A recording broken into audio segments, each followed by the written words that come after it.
back in 2014, James Gunn directed Guardians of the Galaxy.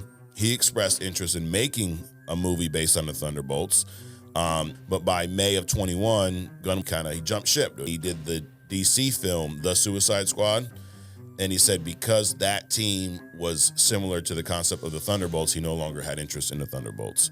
Which that makes sense. Yeah, it does. But also based on what he did with that movie, I'm glad he no longer had interest in the Thunderbolts. Right. You know, and I love James Gunn. He's awesome, but not that movie. Awesome. Loves a strong word. He's tolerable. Yeah. You seen E.T.? No. Never seen E.T.? No. Oh my God, Adrian. What's worse, okay? Me not seeing Gladiator, because I've not seen that movie. Or Adrian never watching E.T. Does it feel like it's been 7 years since the Thanos snap and all that? Right. That's crazy. No, it doesn't feel like it's been 6 years. When Thor uses Stormbreaker to come to Wakanda and starts wrecking shit, it was a badass scene. Right. They built Thor up like crazy. And then your boy Taika Waititi just had him doing fucking splits and cut his nuts off pretty much. Something that also was pretty shitty, Adrian, was the leader in Captain America Brave New World. Remember this? This was the original design.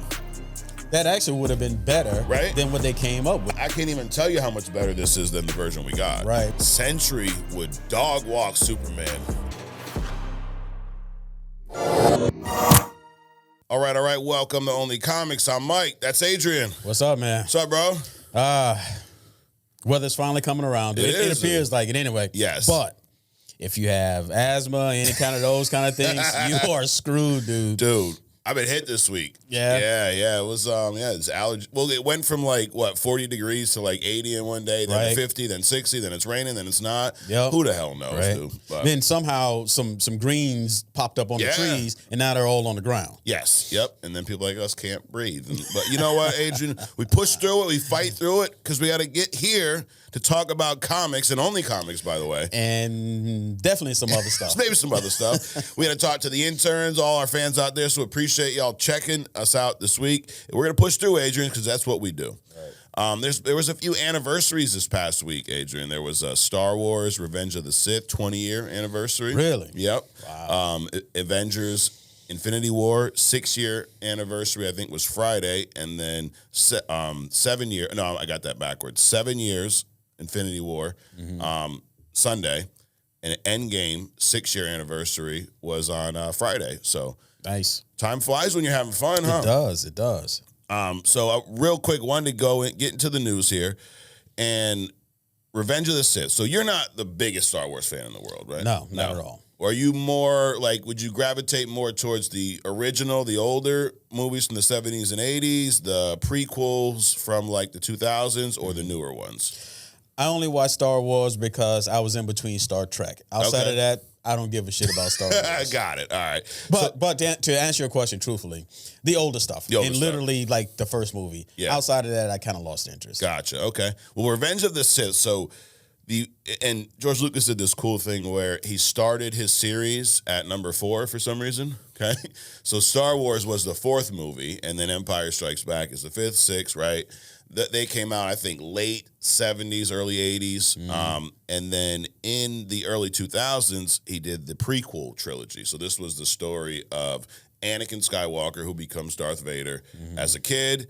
So these movies, the first one is bad. It's horrible. The second one, it was okay-ish. And the third one was the best of the trilogy. Okay. This is where we saw Anakin finally turn into Darth Vader. He fights Obi-Wan Kenobi. I got the higher ground, all that good stuff, right? There's some quotes in that movie. And then you see his half-burnt body crawling like a burnt chicken tender with arms. Right. Dude, yeah, it was awesome. Okay. So that was the best of the trilogy. 20 years since that movie dropped, so they put it back out in theaters. So that's why it's in the news. They re-released it.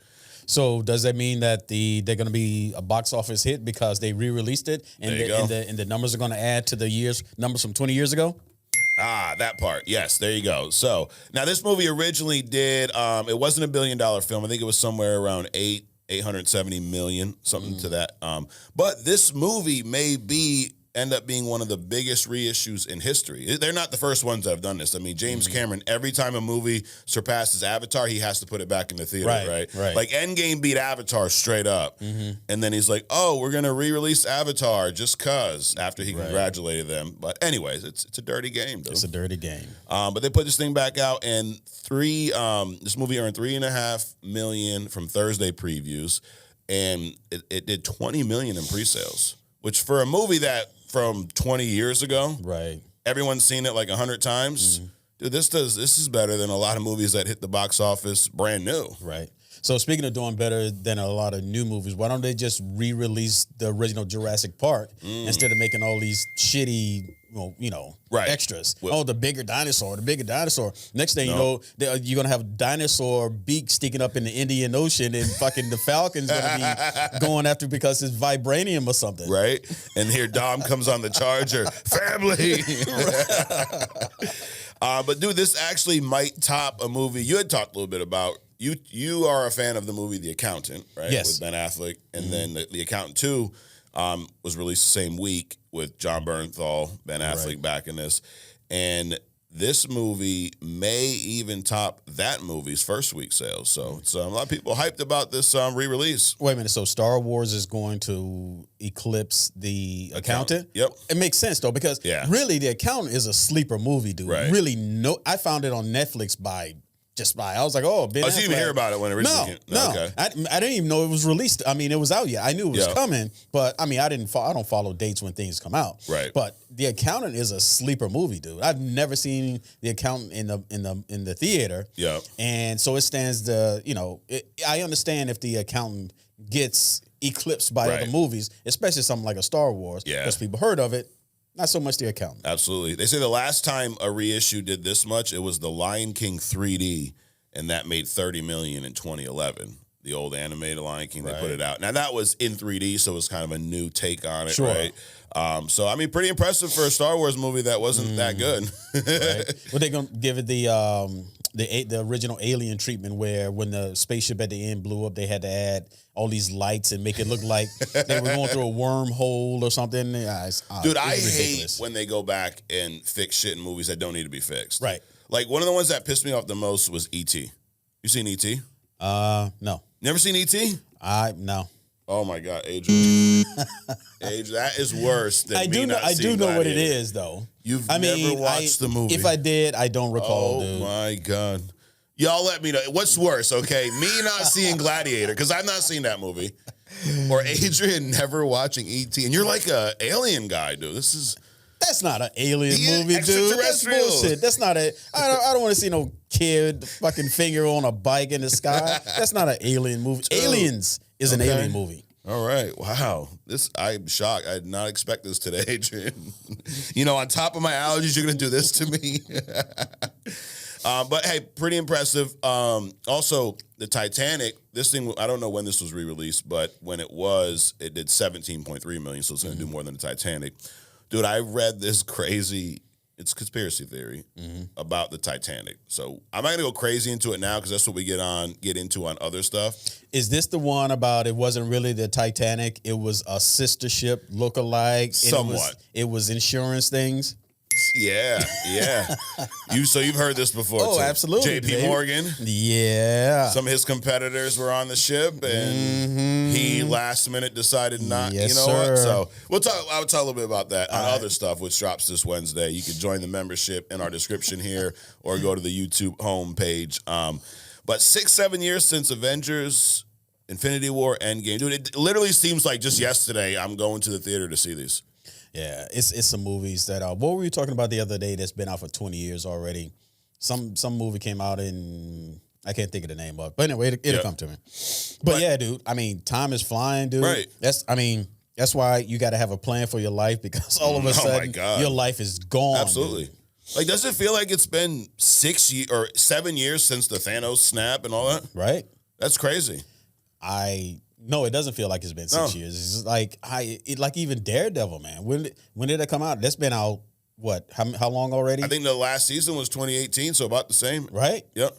Crazy. But these two, now, a lot of fans there's this talk online about like that being the peak of the MCU, and it's been so bad since then. Yada yada yada. Now with the Russo brothers back now, like, I think sometimes we forget they gave us like they produced that. Mm-hmm. They were the directors, and they're coming back for Doomsday: Secret Wars.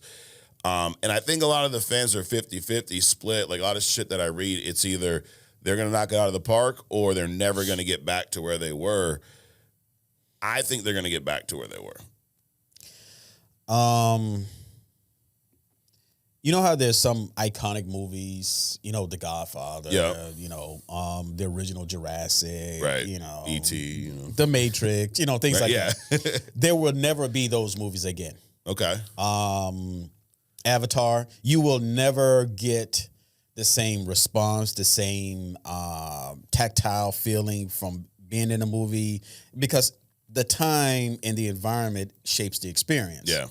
So like right now, I have not seen a horror movie from my perspective in 20 years, dude. Because all these movies out now, they suck. Yep. Right?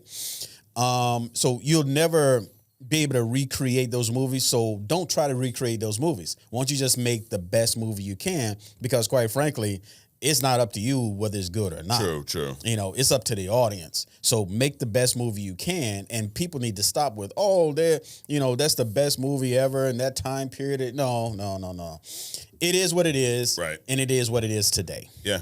Yeah, like there's too many movies and stuff to say that this one is the greatest of all. It's just way too many. Right. It's way too many. You could say best of that era. Mm-hmm. Exactly. But to this, I like comparing, LeBron to Michael Jordan. You can't do that. Or Tyson, that whole thing. Yep. So what you're saying is almost what the Russo brothers have said recently in some interviews, that they are basically competing with their younger selves. Right. They want to top that. They're not trying to recreate that. They're trying to top that. Absolutely. Do you think that there's a chance they're going to top that? Absolutely.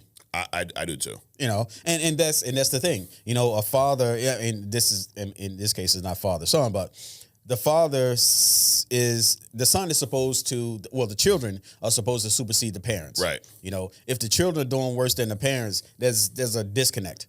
In this particular case, your competitor should be yourself, not other people. Mm-hmm. Don't compare yourself to other people. Compare yourself, always check. Don't be obsessive about it, because then you get into this, you kind of lock yourself up. But always try to do better than what you do. They get it. And I think that's what they're going to do. Absolutely.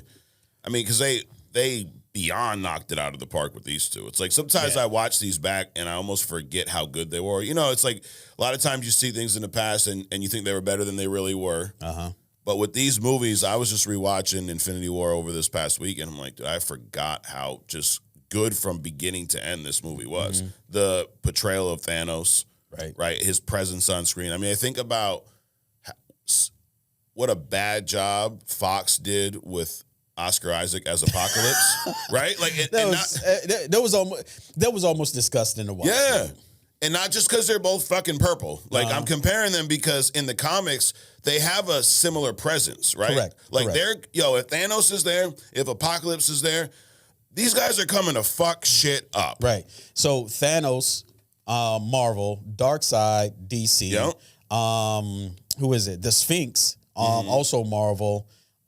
These are like big, larger than life. Right. I mean, they should be taking over shit, not looking like, something just came out of a closet. Fucking like Ivan Ooze. Yeah. It's just, it was ridiculous, dude.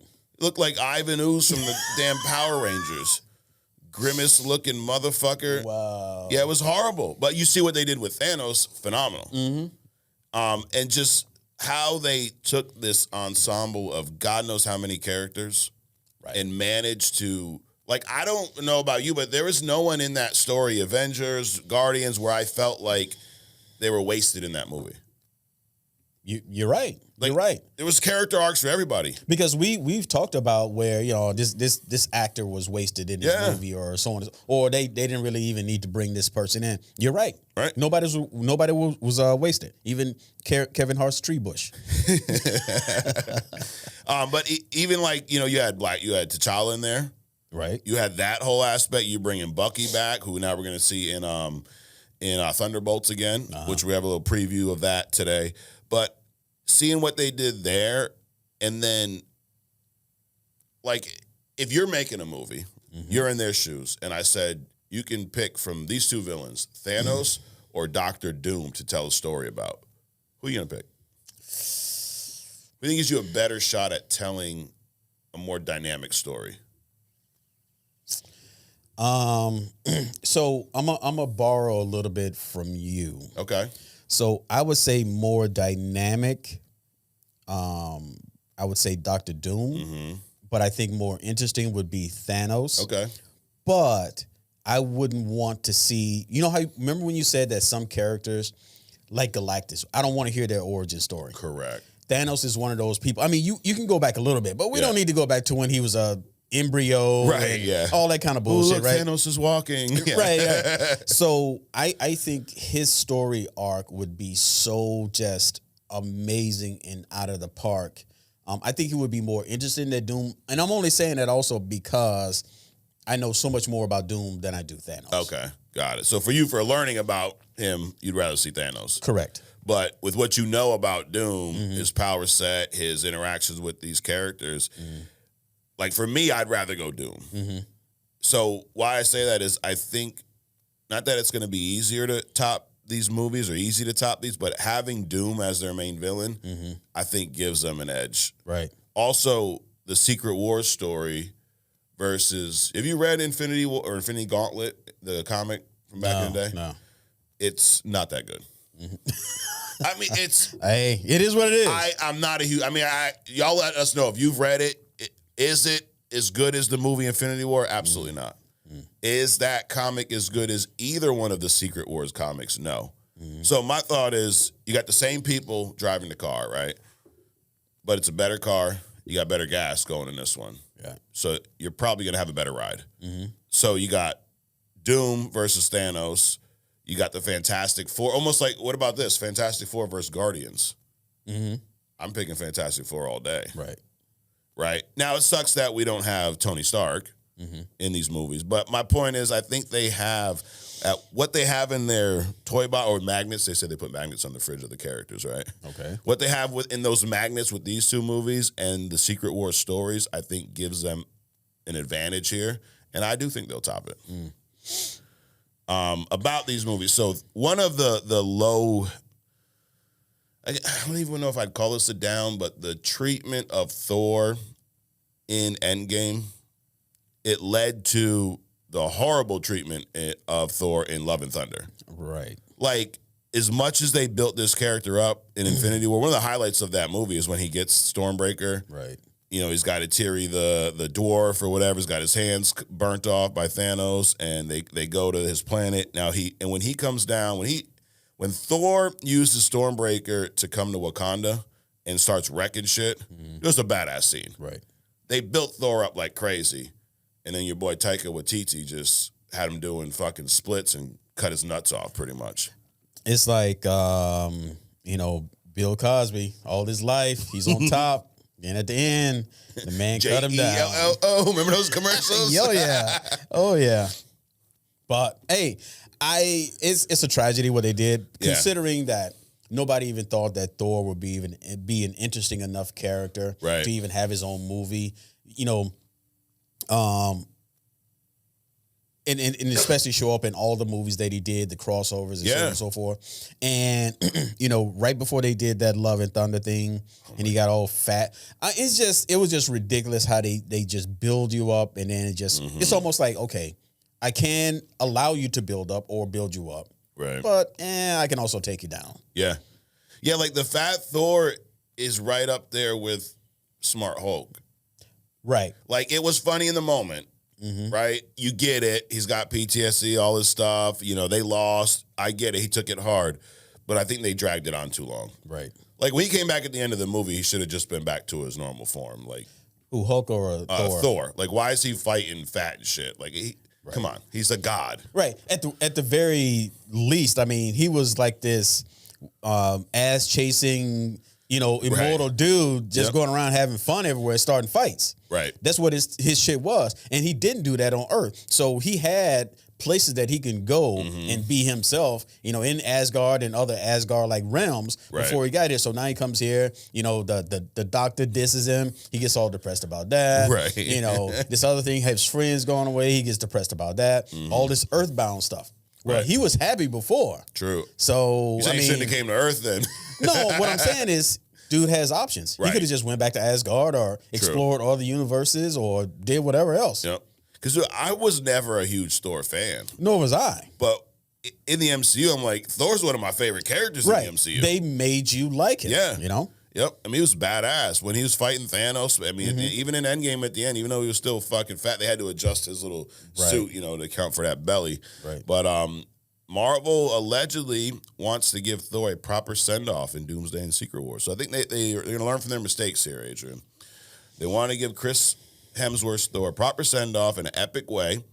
And some sources are pointing to New Avengers Volume 3 as the inspiration. I don't know what comic that is, because we are not experts here, by the way. Wait a minute. So are we talking like rebuild them back up and then set them up for future question mark, or like kill him like a Tony Stark send-off? Probably kill him, but properly, like build him back up. He's probably going to be a big part of this story, and then maybe he gets his send-off at the end. Okay.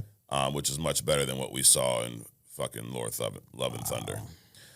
You remember in the Secret Wars comic, the 2015 version, the one issue, I think this was the first issue, it was the second issue, right after everything went white and they ended up in Battle World, and we meet the Thor Corps with all the different Thors, Beta Ray Bills in there. Yes. So allegedly, they are going to adapt part of that into the Secret Wars story. So who knows, we might get a Beta Ray Bill on screen.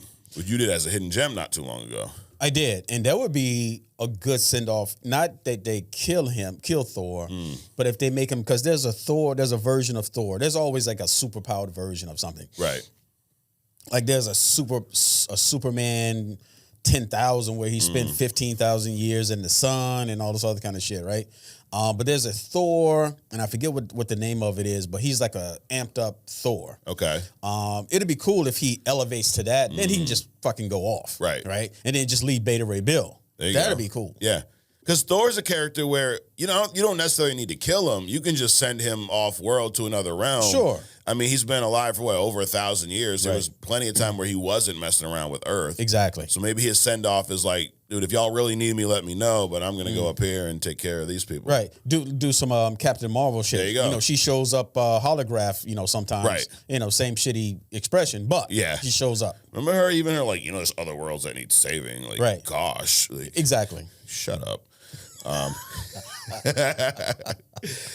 But Thor Ragnarok, this movie did $865 in the box office, so pretty good. And then I think Love and Thunder did $760, so it still did well. I think that's because it was like riding off the coattails of this character, and no one expected it to be that bad. Right. We thought it was going to be along the same lines as Ragnarok, funny, but some good moments, good story, and it was just too funny. Even last year, because Chris Hemsworth was in that Mad Max movie, Furiosa or something like that.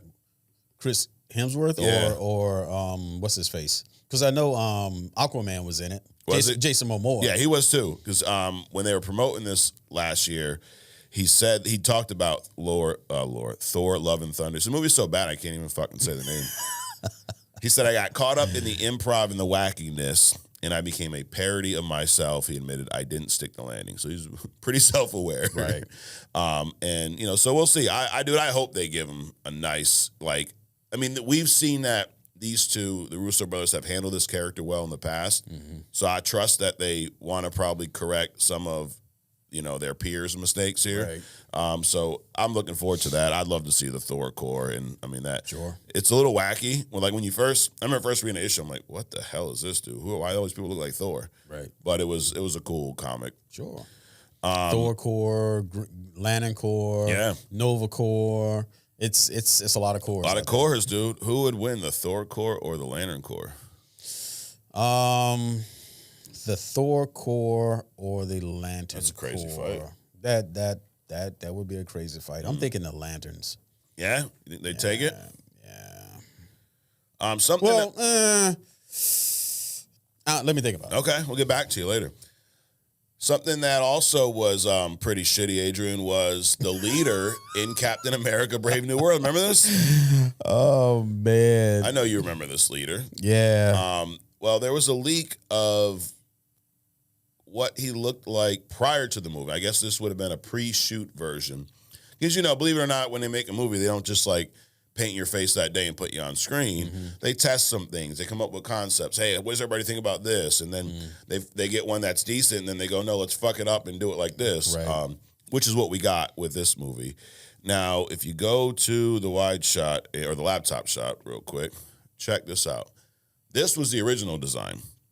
That actually would have been better than what they came up with. I mean by no means is it amazing. It's not amazing, but... He looks kind of sick. Yeah. Well, he looks a lot sick. Right.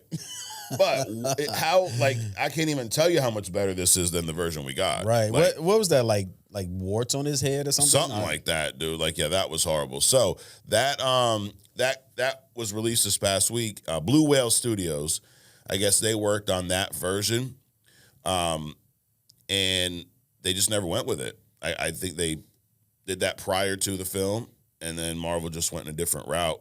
And then what we got was this, I don't even know how to describe it, dude. It was just like a guy with like a melted face, and then part of his brain. It was like his brain coming out of his head or something like that, which didn't make any sense. No. I mean, even this looks a little bit like, it looked like Homer from The Simpsons. Yes. The bags under the eyes.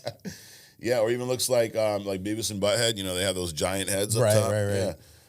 But anyway, well, either way, this would have been better than what they released. Yeah, and they asked them about it. They said we originally brought on the design and apply practical makeup for the leader on the incomparable Tim Blake Nelson. Yada yada yada. And then he says, as often happens in film, the story evolved, and during reshoots, the creative direction shifted. Our version was ultimately not used in the final cut. Still, we remain incredibly proud of the work we created. You should, because it looks a lot better than what we got. Drawing inspiration from the original comic book art. Imagine that. Imagine that, Adrian. I don't get it. So they took what was in the comic book and they drew inspiration from that. Isn't that a fucking crazy ass idea? And then somebody just said, no, we don't want to do what's in the comic books. Right. Matter of fact, can we change the name? Just make it, the follower? Right. Yep, so that's what we got. But anyways, moving on. A lot of Avengers Doomsday Secret Wars rumors this week. So Daniel Richtman, he's a scooper. He's one of these inside scoopers. We've reported on him in the past. He says that all the mutants in these movies will wear more comic-accurate costumes, and the X-Men will return for Avengers Secret Wars as well. So the one big critique about Fox's X-Men, well, no, there's plenty, but one of the big ones for me is the damn leather dominatrix 50 Shades of Grey costumes we're wearing. Like, everyone's in black, dark leather, right? Now, we have to blame one of your favorite movies, The Matrix, because the studio execs, they saw the comics, same thing, like, we got the comics, we see how they look there, but The Matrix did well, and they wear black, so by using common sense, we should just make the X-Men wear black, right? Because that's why the Matrix did well, because they're wearing black. Oh, no. Should we wear black leather suits here? No. No, you don't think so? No. Did they actually say that? Yeah. Yep. Wow. That was why. Crazy. Yep. Because everyone's like, that was. I think a lot of people's question. Like, we understand because they were, some of them were decent movies, right? I mean, some of them were actually really good, but the look was always off. So that was questions a lot of people had, and they said it was due to the Matrix success. This is how stupid studio execs are, But one thing that I think is going to be a little bit odd if this is still going to be the Fox universe, and all of a sudden they show up wearing comic accurate costumes. But honestly, I'm all for it. Fuck it. At this point, I'm tired of seeing movies where they change the way the character looks that much, like the leader, for example. Right. I'm not as critical on the costume change as I am on the other changes. The gender, the race, and then having some power that like webs come out of your wrist as opposed to the gear. Just some dramatic arc. The leader. Yeah. The way he looked. So I'm not as critical about the costume, because the costumes for people like Daredevil used to have a red and yellow costume at one point. Yep. He has a black costume. He has a red costume. Right. So I'm not so caught up in the costume as I am the depiction of all the accuracy of the other stuff. Yeah. I just felt like it was a disservice to put all this work into these characters and not at least do that. Especially with the X-Men, because they had those bright colors, the blue and the yellow, and they were, the whole team wearing the same colors, all that good stuff. So I'm all for it. I mean, we got a pretty comic accurate Wolverine costume in Deadpool and Wolverine. So they're bringing Cyclops back. I mean, we saw some of it with like Professor X. He was shirt cocking it in Doctor Strange too, with the yellow wheelchair and all that stuff. Right. So more comic accurate. I mean, let us know. Did anyone actually like the all black leather like freaky ass suits there? I think they were coming from a Diddy party. Dude, to be honest, I mean, you brought it up more than I paid attention to it. I literally didn't pay attention. You didn't mind? To that. No, I fucking hated it, dude. Wait, didn't they have like the yellow X on their belt or something? I mean, they have like yellow outline, like little, brief, like very subtle, Adrian. But got it. They all wanted to be Batman, dude. That's what it was. That's what it was. So, Adrian, you do a hidden gem every week, right? I'm not going to ask you who this week is, so they're going to have to stay tuned. But last week, who was your hidden gem last week? I don't remember. You don't remember? No. Atrocitus. Yeah, okay. Right? Okay. By the way, we don't rehearse any of this. So. But there's a rumor, Adrian. You mentioned the Lantern Corps earlier. Yeah. Okay, DC Studios, HBO series is in the works, Lanterns. Right. We talked a little bit about this. We saw, I forget the guy who was casted, but it was someone you knew from another show to play the main Lantern in this. The John Stewart Lantern? John Stewart, the guy who's the voice for Mufasa. That's right. In the newer Lion King. Black British guy with the light eyes and everybody's, he's not black enough. Okay. Put black people in shit, and then it's like they're not black enough. Correct. Like, come correct. on, dog. Yeah, you never hear they're not white enough. No, you do not hear that. No, you might hear too fucking white. Get them out of there. Anyways, but in that show, there's a rumor about a character. So I'm going to read this description because it hasn't been confirmed that it's Atrocitus, but the internet, Adrian, the people on the internet are thinking it sounds like it. So an extraterrestrial devoted to exposing the truth and exacting revenge or vengeance against those who wronged his people, consumed by a deep and unrelenting hatred for the law, he's determined to deliver justice on his own terms. That's what they've said about this individual so far. I'm a motherfucking prophet. So that sounds like Atrocitus. It sounds like Atrocitus to me. All right. So you don't think these people are crazy thinking that it's going to be Atrocitus? No. And then the guy is Paul Ben Victor is the one who they casted to play this. You ever heard of this fella? No. Paul Ben Victor. Actually, an Atrocitus character would be like a Thanos level character in Marvel DC. I think. Got it. I think they can push that boundary. Yeah. Even though he's not really as. I don't know, dude. Atrocitus is pretty badass. Yeah. I mean, you get that rage going. They can vomit like acid, blood stuff. They got the ring. The more rage they have, the more powerful they can get. I mean, they're when you get accepted by it, your heart and your blood gets replaced. There's some pretty badass stuff going on in there. So I think it would make a Thanos, dark side level. Adversary. Got it. Is it a good villain to have in a Lantern series? Well, that's the only way he would exist. Got it. I mean, because he is a spawn of the Or guys going around because they created these robots. Yeah. The robots programming went around, started killing everybody, basically killed everybody on his planet except for his entire race except for 4 people. Got it. So, yeah, I mean, they kind of created him. So it fit. Yeah. All right, well, there you have it. That is the news. That is some rumors. We're going to wrap this up with a little thumbs up, thumbs down. Are you ready, Adrian? Let's do it. All right, number 1, Star Wars Revenge of the Sith has been re-released and looks to bring in around $20 million, making it one of the biggest reissues in history. Give us a thumbs up, dude. Sure, thumbs up for them. Marvel wants to give Thor a proper send-off in Avengers Doomsday and Secret Wars and fix the atrocity that Thor Love and Thunder was. They give us a thumbs up. Thumbs up. We found a photo of a scrapped version of a pre-shoot leader from Captain America Brave New World. And honestly, it looks way better than the movie's version. Right. So I'm going to give this a thumbs down because they didn't use it. Exactly. Thumbs down. Fuck is wrong with you guys? Like, do you not have eyes? Like, who you got? Daredevil over there, reviewing this shit? Well, he would at least touch the picture and you'd be like, yeah, this works. Exactly.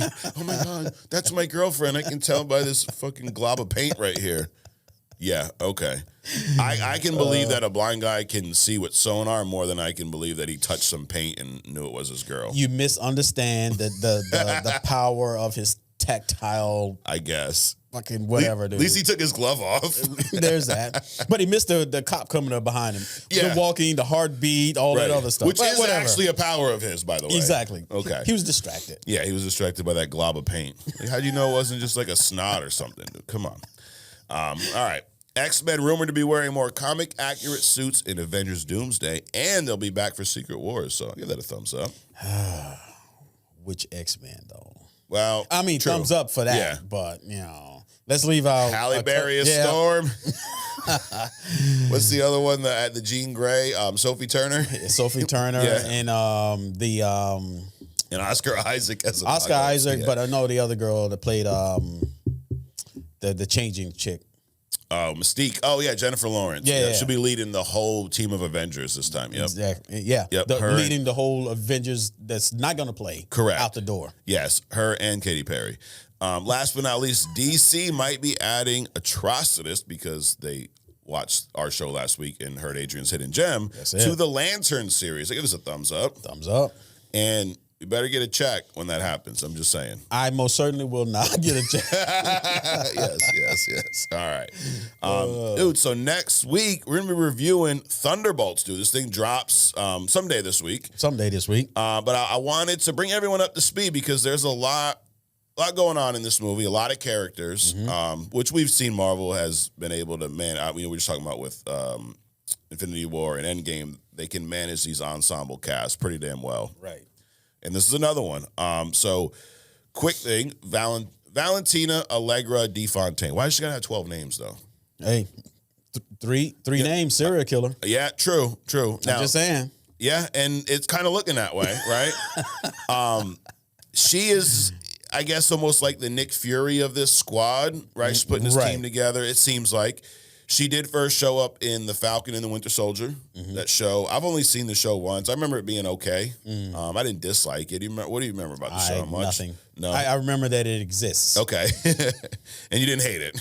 I didn't hate it, yeah. Yep. I mean, we did see John Walker introduced in that show, U.S. Agent. Isaiah Bradley was introduced, and there was some good stuff in there.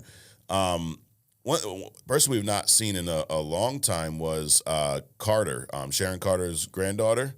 She, the power broker. The blonde. Yeah. The one that stayed across from Steve, was spying on them the whole time. Yeah. But we found out in that show she was basically a villain from the comics, the power broker. Huh. Yes. Was she the daughter or niece? I think she's either the niece or the granddaughter. I can't. Some kind of bloodline. Yes. There you go. Close enough. But so we see, and I may be messing up. Is it the Power Brokers? Probably could have fucking made that name up. No, it is Power Broker. Yep. So we saw her in Madripoor, which is also a location Wolverine likes to hang out in. But anyway, she hasn't been back since then. So that's one thing. Like, what are y'all doing with that plot line? But Valentino showed up in the Black Widow post-credit scene. You never seen Black Widow? No, I didn't. No, it's not a bad movie. I gotta watch it, dude, because I mean, Ilana coming up, and the fat dad, and all that kind of stuff. So it'll make Thunderbolts, I guess, probably more relevant. Absolutely. I watched like half of it the other night, so I'm probably gonna finish it up before I see this coming week. But she's in a post-credit scene there where she looks like she's kind of recruiting Yelena, which is maybe the beginning of this. She's also in Black Panther: Wakanda Forever. And we kind of realized she's the real one. As much as that movie, like we complain about it, there were some good setups in there. And her kind of being in the back, the real puppet master, if you will, we learned from that movie. Wait a minute, who's being a puppet master? Fontaine? Yeah. Okay. Yep. Yeah. And we do also, we learned that her and Ross, not Thaddeus Ross, the other Ross, had a marriage prior to this. Right. And she fucking turned on him like nothing. Exactly. Dude. Set his ass up. That should have been called Black Panther Girl Power or something, right?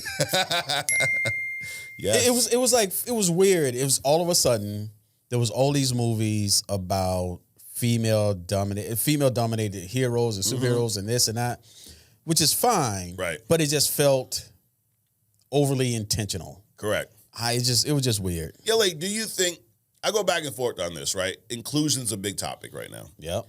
I do get it, right? Like, I don't want to see every movie, like you talk about Friends all the time. I don't like that. I can't stand that show. Right. I was talking about this with someone who actually likes the show recently, and I asked him, like, dude, how come there's no black people on there?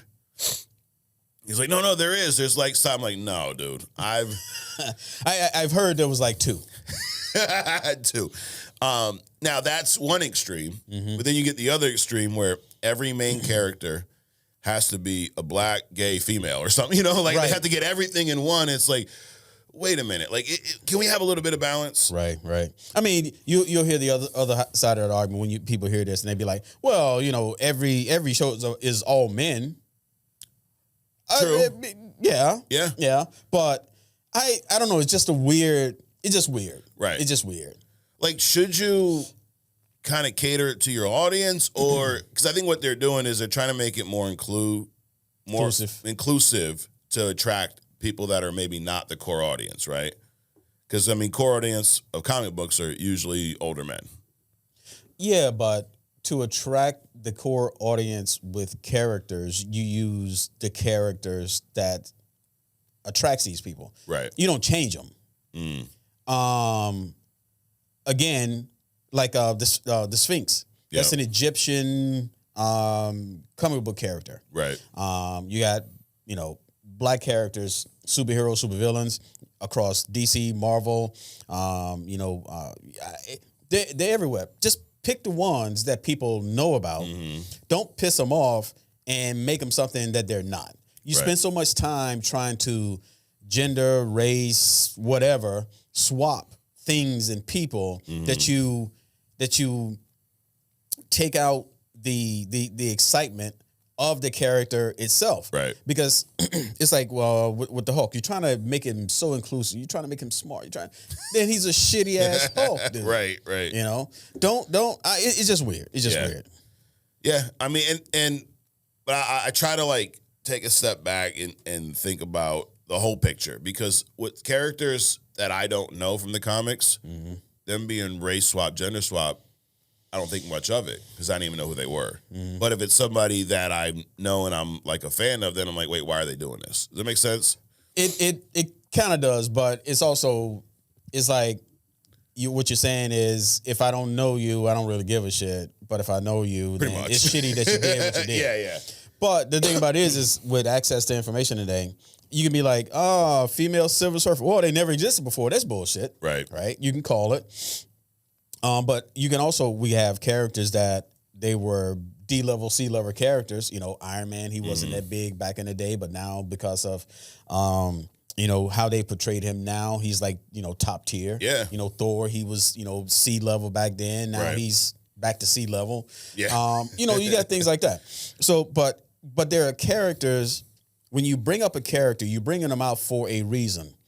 Don't swap them out to be something that they weren't originally designed to do. Because I can guarantee you there's a character that fits everything that you want to do. Just bring those out. Right. Yeah. Anyway, who else is going to be in this? Lawrence Fishburne. He is expected to reprise his role as Bill Foster. Remember, he was in the Ant-Man movies as Bill Foster. He was Hank Pym's like friend, rival, type, the original Giant Man. Right. Of course he was. Yeah. Damn, just stealing everything. They stole it, dude, of course. Milena, who plays, now you haven't seen the Black Widow movie, she plays their mom in that movie, so she may be back. Also, there's conflicting reports about this. Harrison Ford reprising his role as Thaddeus Ross in this movie. There's reports that he will, there's reports that he won't. So, I mean, naturally, Thunderbolts, it would probably make sense to have him in some way, shape, or form. But we'll see. So let's run through the squad real quick. So you mentioned Yelena, right? Yeah. Played by Florence Pugh. She made her debut in Black Widow. She's also been in the Hawkeye show. She is Natasha Romanoff's sister figure. They're not real sisters. They were raised as sisters. She was trained in the Red Room like Natasha. Which is why they're sister figures. Yes. Yep. I mean, they grew up together. And then in Black Widow, they do one of the things that they are looking to do is destroy the Red Room program, because this is that, right. They're basically stealing kids and turning them into assassins, right. Women. And then in the show Hawkeye, Val sends her to kill Clint. So the show, you seen Hawkeye or no? No. There's actually a really good show. Fisk is in it. This is where we first meet the girl from Echo, and then Yelena shows up on Val's orders to kill Clint, and they have a pretty emotional fight. It was a pretty cool scene, and then she's trying to kill him because I think it's in the end of Black Widow. It's either in Black Widow or Hawkeye, where Yelena was, during the snap, she was one of the people that disappeared, right? The blip. So there's a scene where she's in the bathroom washing her hands at like a friend's house, and then she disappears, and then 5 years, and then she comes right back, and it's been 5 years, and she's all fucking traumatized, and she's like, I gotta find Natasha. So she had no idea that her sister, sacrificed herself, which then Clint tells her when they're fighting. It's a pretty cool scene. So she basically spares him, like she fucks him up. Like she could have killed him, and then she kind of last seen walking away from Clint in that movie or in that show. So then you got your boy Bucky Barnes, which I'm excited to see him in this. Like I love what they've done with this character, right? And he's almost been overshadowed by everything else going on with this. The trailers, like he's barely in them. I hope he has a good major role in this. He made his debut in Captain America: First Avenger. He was actually Steve's kind of protector when he was young, when he was small and weak, right? He was in The Winter Soldier. This is a character, you talk about a character who's been handled well, right? With a great story. I mean, to go from, and here, what's the key here, Adrian? A lot of his story, where'd they get that from? The comic? Yeah, the comics. You see a fucking trend here or what? But why would they... Let me think about this question. Why would they keep him pretty much straight to the comics, but then they want to change all of this other dynamic stuff? I don't know. They won't have the answer for that. Maybe. I don't know. And like I said, one of the best characters. I don't think anyone disputes that. I mean, if there's anyone out there who's like, I just can't fucking stand Bucky and the Winter Soldier, let us know. Because I don't think, I've never heard anyone say that. I mean, they handle this character so well. I never even heard of Bucky. Really? In the comics before then. I wasn't really a big Captain America, so I didn't go down that route. But, so I never really heard of Bucky until the movie. Okay. But they've literally handled, so you basically got two best friends growing up in the pits of New York, basically.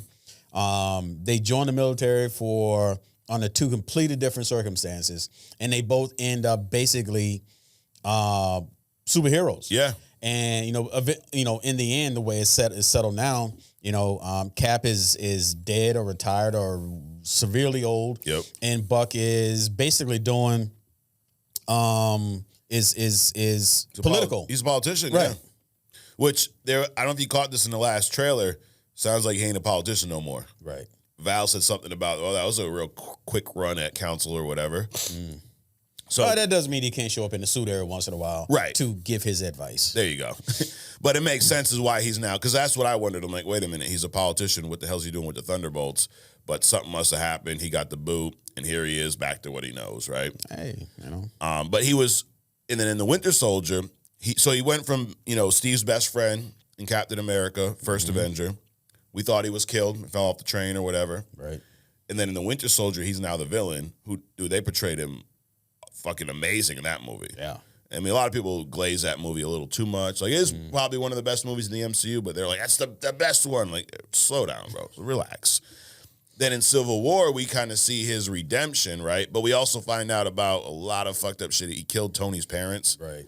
Like, dude, that moment, that was insane to see play out on screen, where you have Cap defending his friend, and he knew that Bucky killed Tony's parents the whole time. Yep. Now, Tony's pissed. It's his parents. I get it. But he was brainwashed. Like, dude, it's really... Right. I mean, that story was crafted so well. It was.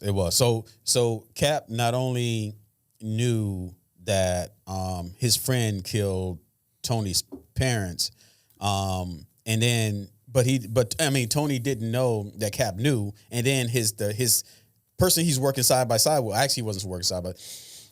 They were after him initially, but then eventually they started working side by side. Yep. So it was like two things he didn't know about this person, but Cap knew both of them all the time. Yeah. And that was like the betrayal, I think. Correct. More than anything else. Yep. And so you could see both sides, because at that point, they were almost working together again, because, Zemo had set them all up. And then once he found that out, it was a wrap. He was in Infinity War towards the end, fighting in Wakanda. Because that was actually after Civil War. Cap brought him to Wakanda to get his head fixed, dude. Fucking not. That's what they should do with Kanye West. Bring him to Wakanda. Let them get inside that head a little bit, But anyways, so he came kind of back to the Avengers in Infinity War. He was in Endgame. We saw a whole different story with him in the Falcon and the Winter Soldier. We actually see him go back and kind of try to make a lot of things he did right. Like, he went to a lot of the people he hurt. When he was under mind control. We see him talking to a therapist and all this stuff, trying to get this right. Because you imagine knowing that you were imagine that dude waking up one day and going, dude, I've been mind controlled for 30 years. I killed like 200 people and had no control over it. I think I'll fuck you up a little bit. I mean, if he was T'Challa. We're gonna nuke Wakanda. Right? Wow.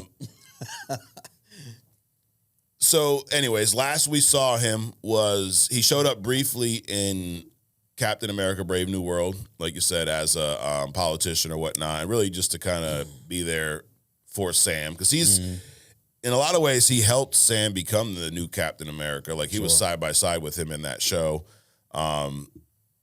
Like I said, he made amends for the past, last scene in that show. So I'm interested to see him come back in the fold. Like, I've always been a huge fan of his character. Where is that scene that we saw in the trailer where Sentry just rips his fucking arm off like it's a paper straw? Right. Then you got your boy John Walker, U.S. agent, who we saw in Falcon and Winter Soldier. Psycho boy. Dude. This was the moment you're like, holy shit, they're getting real adult with this. When he killed the dude with Cap's shield in broad daylight. Like, just, here you go. Now, he's a bad guy, so I guess that's okay, right? Sure. But he was originally appointed the new Captain America after Steve Rogers retired. They brought the Captain America as almost like a government military position again. And then the last time we seen him was he was suited up. He was recruited by Valentina. So she's going to be there, their version of Cap. So last time we saw him was in that Falcon Winter Soldier show. No, she's going to be the Nick Fury version. Yes. Valentina. No, I'm saying he's going to be her version of Cap. Got it. And then you got your boy, Red Guardian, bro. Fat Red Guardian. We saw his debut in Black Widow. So you get to see kind of how he goes from being the real Red Guardian to this fat fucking wannabe. Right. So you do see that. I think that's probably why I don't have as much of an issue with this version as you do.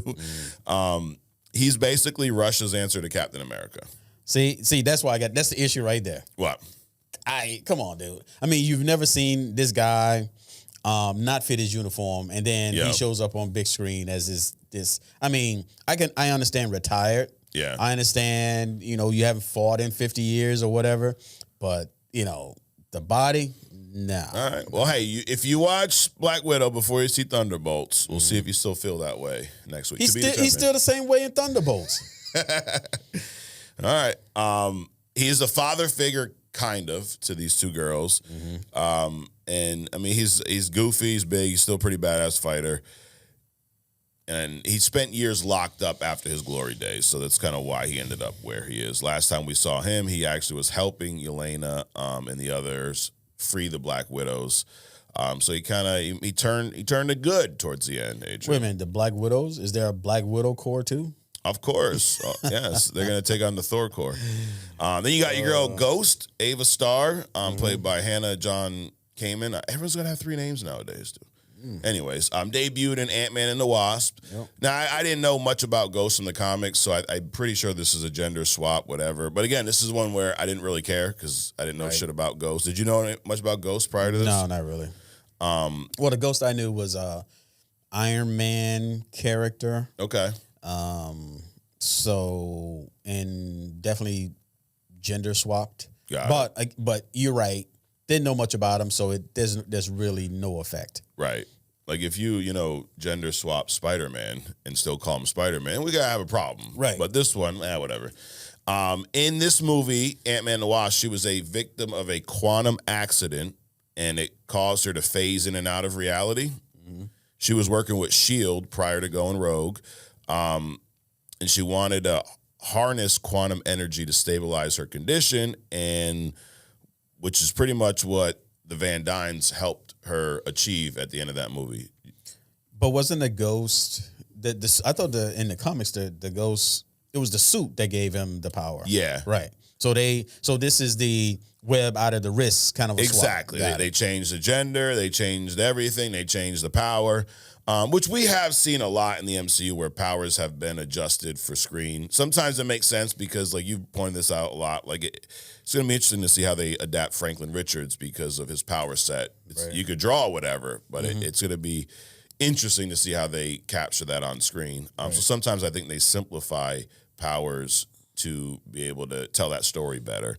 But we saw her at the end of Ant-Man and the Wasp. And then she vanished during the blip years. She's kind of been off the grid, so who knows how she gets back in the fold. And then the last member of this group is the Taskmaster.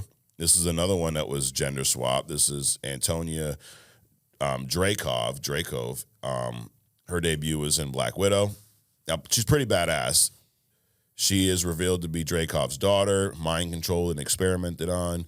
She has photographic reflexes, can perfectly copy any fighting style. And the last she was seen was being rescued with the other freed Black Widows at the end of the movie. So, and then Sentry, you did a hidden gem on Sentry a few weeks back. Meth Boy. He's making his debut in Thunderbolts. In the comics, he is insanely powerful. Basically, Superman on steroids. Correct. Extremely unstable. He's got this alter ego, the Void. Now, in the MCU, the rumor is he's going to be created or unleashed by shady government experiments, probably Val, and he hasn't been last seen anywhere because he's debuting in this show, or in this movie. I'm looking forward to seeing Sentry because, like I said this a couple weeks back here, dude, I'm not a Superman fan. I've learned that at almost 40 years old, Adrian, I've learned that I am not a fucking Superman fan. He's boring. He's fucking boring. Yeah. But Sentry sounds pretty cool. Of course. He's a meth head. Dude, a meth head with Superman powers? Hey. That's insane. Yeah. Anyways, what do you... Power set. Is Sentry more powerful than Superman? I would say yes, because Superman's limitations can affect his power set. Okay. I think if they were to arm wrestle, their arms would never move. But as the sun goes down and Superman's battery, sun's getting low. Right, sun's getting low. Got it. I think And if he hits that meth while they're fighting, it's rap. It's a wrap, bro. Absolutely. So, dude, I'm looking forward to this movie. There was a couple new trailers that dropped, but I'm at this point, Adrian, I'm not watching anything else. I just want to go see the movie. Right. I don't want anything, because what they'll do, like, right before the movie, if you remember with Deadpool and Wolverine, this is where they spoiled some, like, cameos. Right. Like, they spoiled Laura, X-23. Yep. It was, like, the week before. I don't need to... I'm going. I don't need to see shit else. So, Kevin, you guys, stop putting them out. Stop. Knock it off. Anyways, funny thing about this movie, though, this has been kind of in the works for a while. Back in 2014, James Gunn he directed Guardians of the Galaxy. He expressed interest in making a movie based on the Thunderbolts. Kevin Feige said it was a possibility based on the success of the Guardians, but by May of 21, Gunn was no longer interested, and he jumped ship. He went to DC, and then he did the DC film, The Suicide Squad. And he said because that team was similar to the concept of the Thunderbolts, he no longer had interest in the Thunderbolts. That makes sense. Yeah, it does. But also based on what he did with that movie, I'm glad he no longer had interest in the Thunderbolts. Right. You know, and I love James Gunn. He's awesome, but not that movie. Awesome. Love's a strong word. He's tolerable. Yep. And there was some speculation that the Thunderbolts would be introduced back in 2019, and that was around the time Zemo showed back up in Falcon and Winter Soldier. So there were some rumors there, and then because Valentina was introduced, so it's something that's been in the works for a while. It's just when we think that there's no plan. Mm-hmm. I'm not saying they plan out everything. Sometimes they just like, hey, let's incorporate this. But notice all these characters in Thunderbolts were set up in past movies, and briefly, like Ghost, like you just said, shit, I probably got to watch Black Widow before I watch this. Right. Not saying that was their plan from day one, but there's more of a plan here than what we know. Yeah, but all that stuff makes sense though. Right. You don't want to give a cameo to an unknown. And have that cameo be 15 minutes of the movie. Right. Sprinkle them in there a little bit and then, slowly introduce and then maybe have them give them that cameo moment. Yep. Or if they're worthy, give them their own movie. Right. Absolutely. So we talked about this a few weeks back. Florence Pugh kind of described this as a independent A24 assassin movie with Marvel characters. And a lot of the early reviews, I have not seen a negative review about this movie yet. Mm-hmm. A lot of early reviews were saying that it has a whole different feel compared to any other MCU movie we've had. Mm-hmm. So all in all, it sounds like it's going to be a good time. There's also a couple post-credit scenes. I've not read because I don't want to know what they are, but there's one scene that now it could be glaze, Adrian. It could be glaze. And for those like me that don't know what glaze is, embellishment, overhype, you're sweating that Remember back in our days, like, why are you sweating them? Got you. So glaze is like, you're too much, dude. Back up. Right. There's a lot of LeBron glazers out there. We call them glazers. Okay. Yes. That's stupid. But so why can't we just say you're embellished? Why can't we just use like real words? I'm just saying. Can't do it. Anyways, it could be glaze, right? But it remains to be seen. So coming this week, we will all find out. But, the glaze about the post-credit scene, it could be the best one ever in the MCU, allegedly. So we'll see. Wait a minute. About the post-credit scene? Yeah, they were glazing the post-credit scene, dude. There's a best in the universe post-credit scene? There's always the best, Adrian. Oh, come on, man.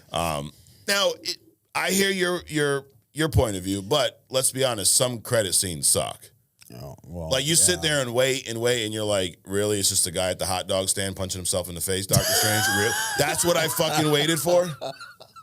That's what I waited for. Right?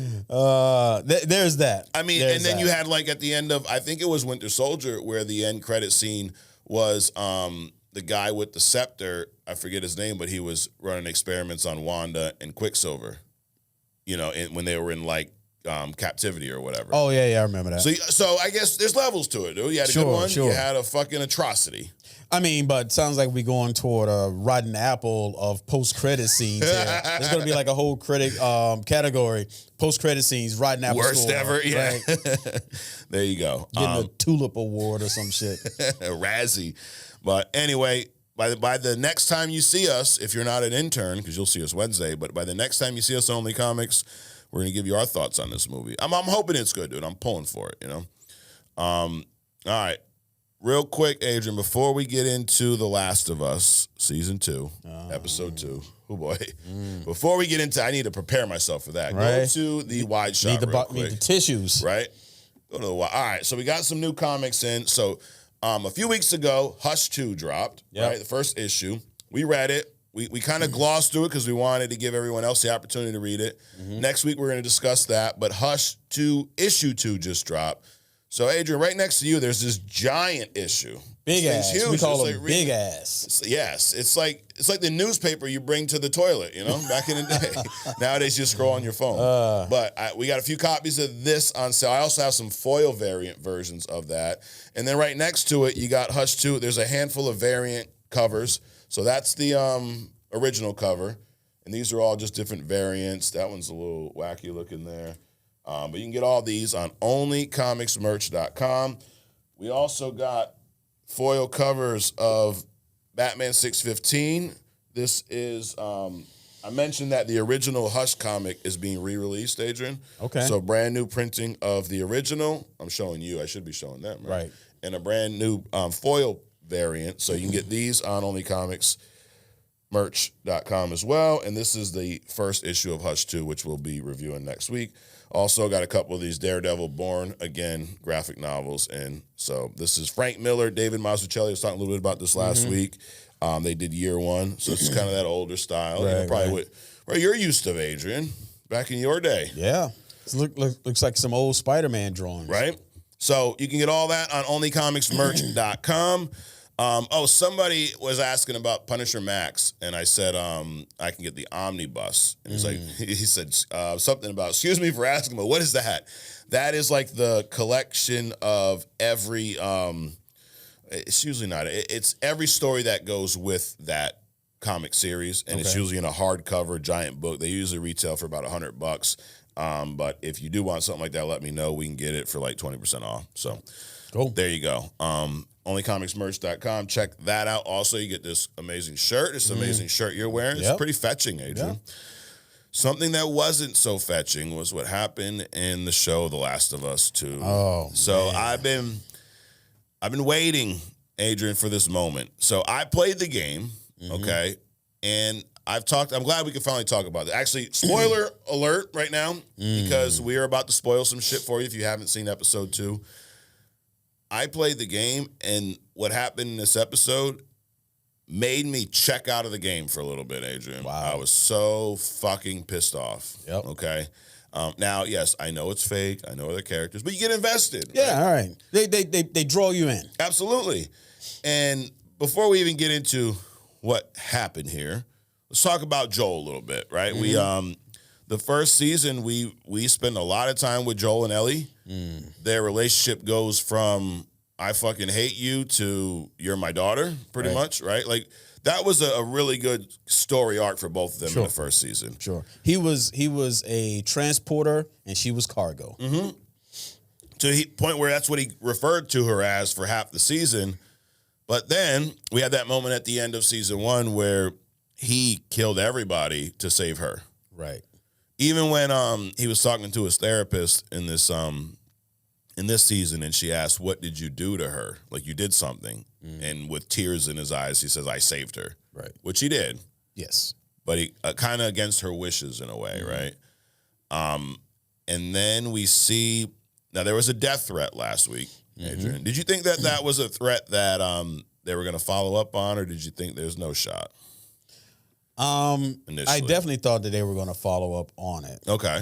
I thought it was going to be it was a nigh bit convenient what happened. Yeah. I definitely didn't think he was going to fall into their laps though. Right. That was crazy. Oh man. Especially when she slid down a hill because she was the driver. Yeah. This chick was the driver. And if you don't know who we're talking about the daughter of one of the scientists that Joel shot in the face the last season, and she was out for revenge.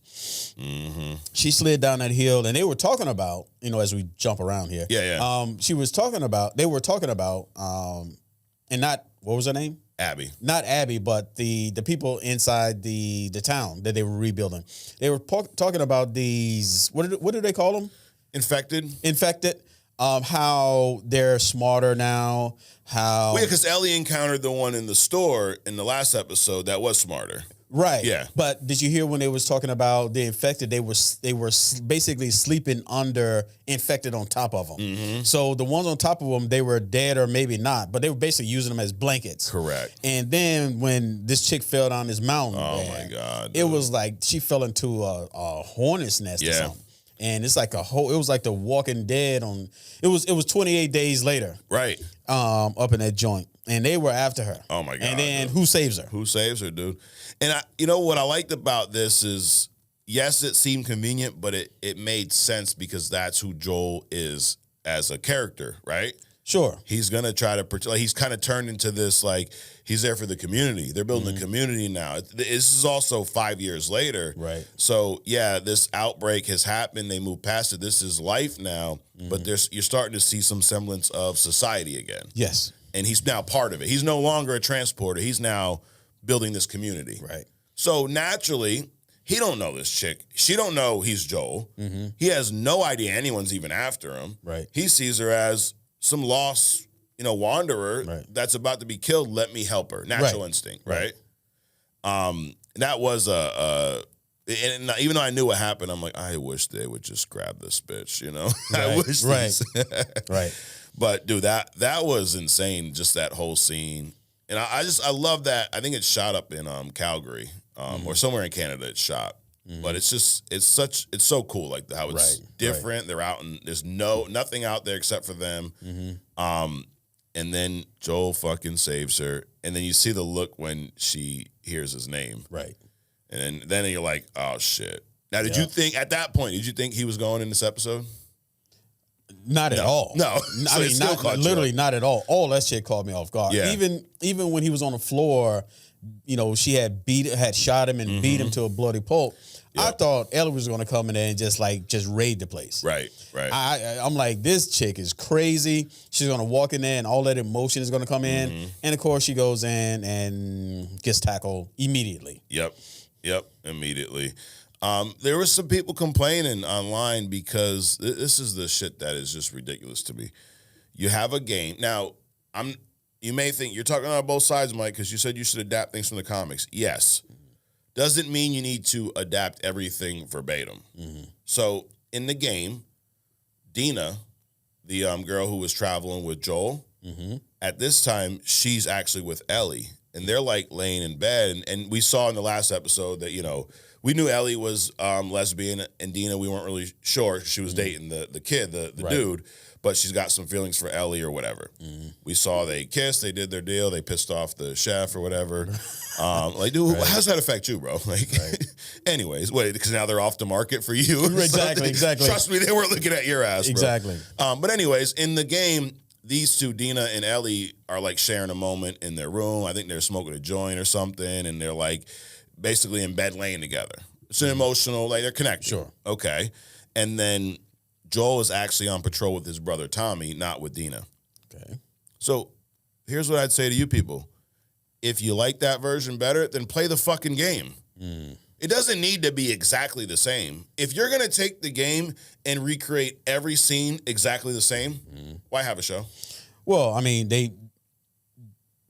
what did they actually have a problem with? Him dying? Nope. Or the fact that he was out with the girl as opposed to his brother? The fact that, they had a problem with the fact that we didn't get to see that moment of Dina and Ellie on screen prior to this. Oh, that's a whole different thing. Who cares? That's an issue. That's a personal preference thing. Correct. You don't have to show every snippet of everything. You cannot do that. Right. You cannot do that. What would be the point then? Everyone who played the game would know everything that's happening next. Right. Don't you want some element of surprise? So I didn't mind the change at all because who the fuck cares? Right. Also, that doesn't mean you're not going to get that moment somewhere else. Right. So another big piece, this is something I didn't know because I didn't play much past this part in the game because you were so upset. I didn't want to, actually, dude, you know what? I didn't want to play as Abby because you have to play as Abby in the game. Oh, okay. So she just kills Joel and now I have to play as her and keep her alive. Fuck that girl. She can die. I would purposely let the infected kill me as Abby. I didn't give a shit. So wow. Yeah, I got issues, Adrian. Anyways, the one piece that was not in the game at this point was the whole backstory of Abby's dad being the scientist that Joel killed. You don't find that out till a lot later in the game, I guess. I never got to that part. Okay. So to me, it's like a random kill. I'm like, this fucking girl, fuck her. But there's a little more to it. Which makes sense. It does make sense. Now, even though, I don't know about you, but I'm Team Ellie, Team Joel, but you can kind of see where this girl's coming from. Right. Sure. Right? So you basically took away my whole world. Yeah. All the people, you took away my father. You took away my teammates and friends, and you took away my purpose because they were fireflies or some shit. Yeah. And so they had a purpose for being fireflies. So Joel took away all of that. So yeah, I understand it. Yep. And then the part where like I know it's coming this episode when Ellie tells Jesse that she actually wanted to go on patrol with Joel because now she kind of feels bad about like they had that blowout last episode, and even though I mean it's just like any other parent-teenager relationship, right? Like you have issues sometimes, and then you feel bad because that's your kid. Then she feels bad because that's her father figure, right? She's like, you know what? I should go out with him. But he already left, and that's why they got separated. The storm comes, and now they're stranded out there. And we see Tommy saving his wife with from a bloater with a flamethrower. That was pretty cool. Right. But they did such a good job with the infected in this, and then how many of them. Like, dude, when you're talking about when she woke up those, that was insane. So that whole interaction pissed me off. It's like, you know that you have these defenses in place, right? So you're gonna wait until there's a million of them trying to push down the wall before you light off the the kerosene or whatever those fuel tanks are. When you saw them coming up, you should have let those go. Yeah.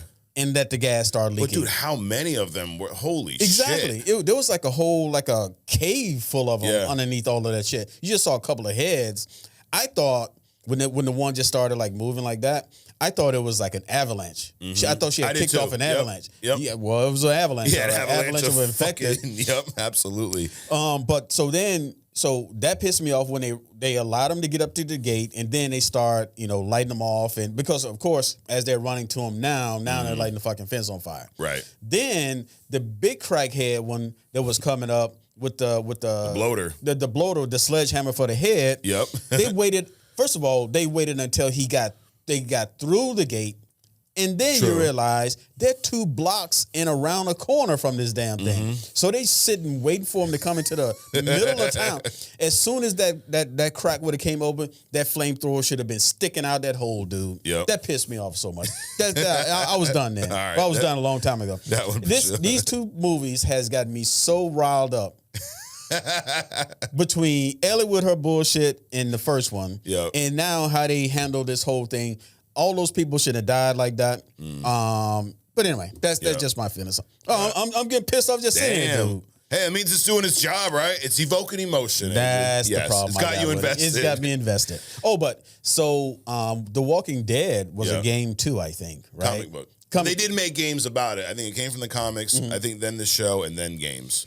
Because at some point, Stephen Yeun, the guy that was supposed to play Sentry, right? So he's in Walking Dead. Okay. And at some point, I mean, they got him. He saved the cop from getting eaten, and he's going along. A vital part of that community. And dude, this other guy come up and just beats him to death. Just caves his head in with a bat. Just wouldn't stop. And they show it. His face just caving in with each hit. Shit. And you just sitting there like, dude. It was one of those moments with Joel. Yeah.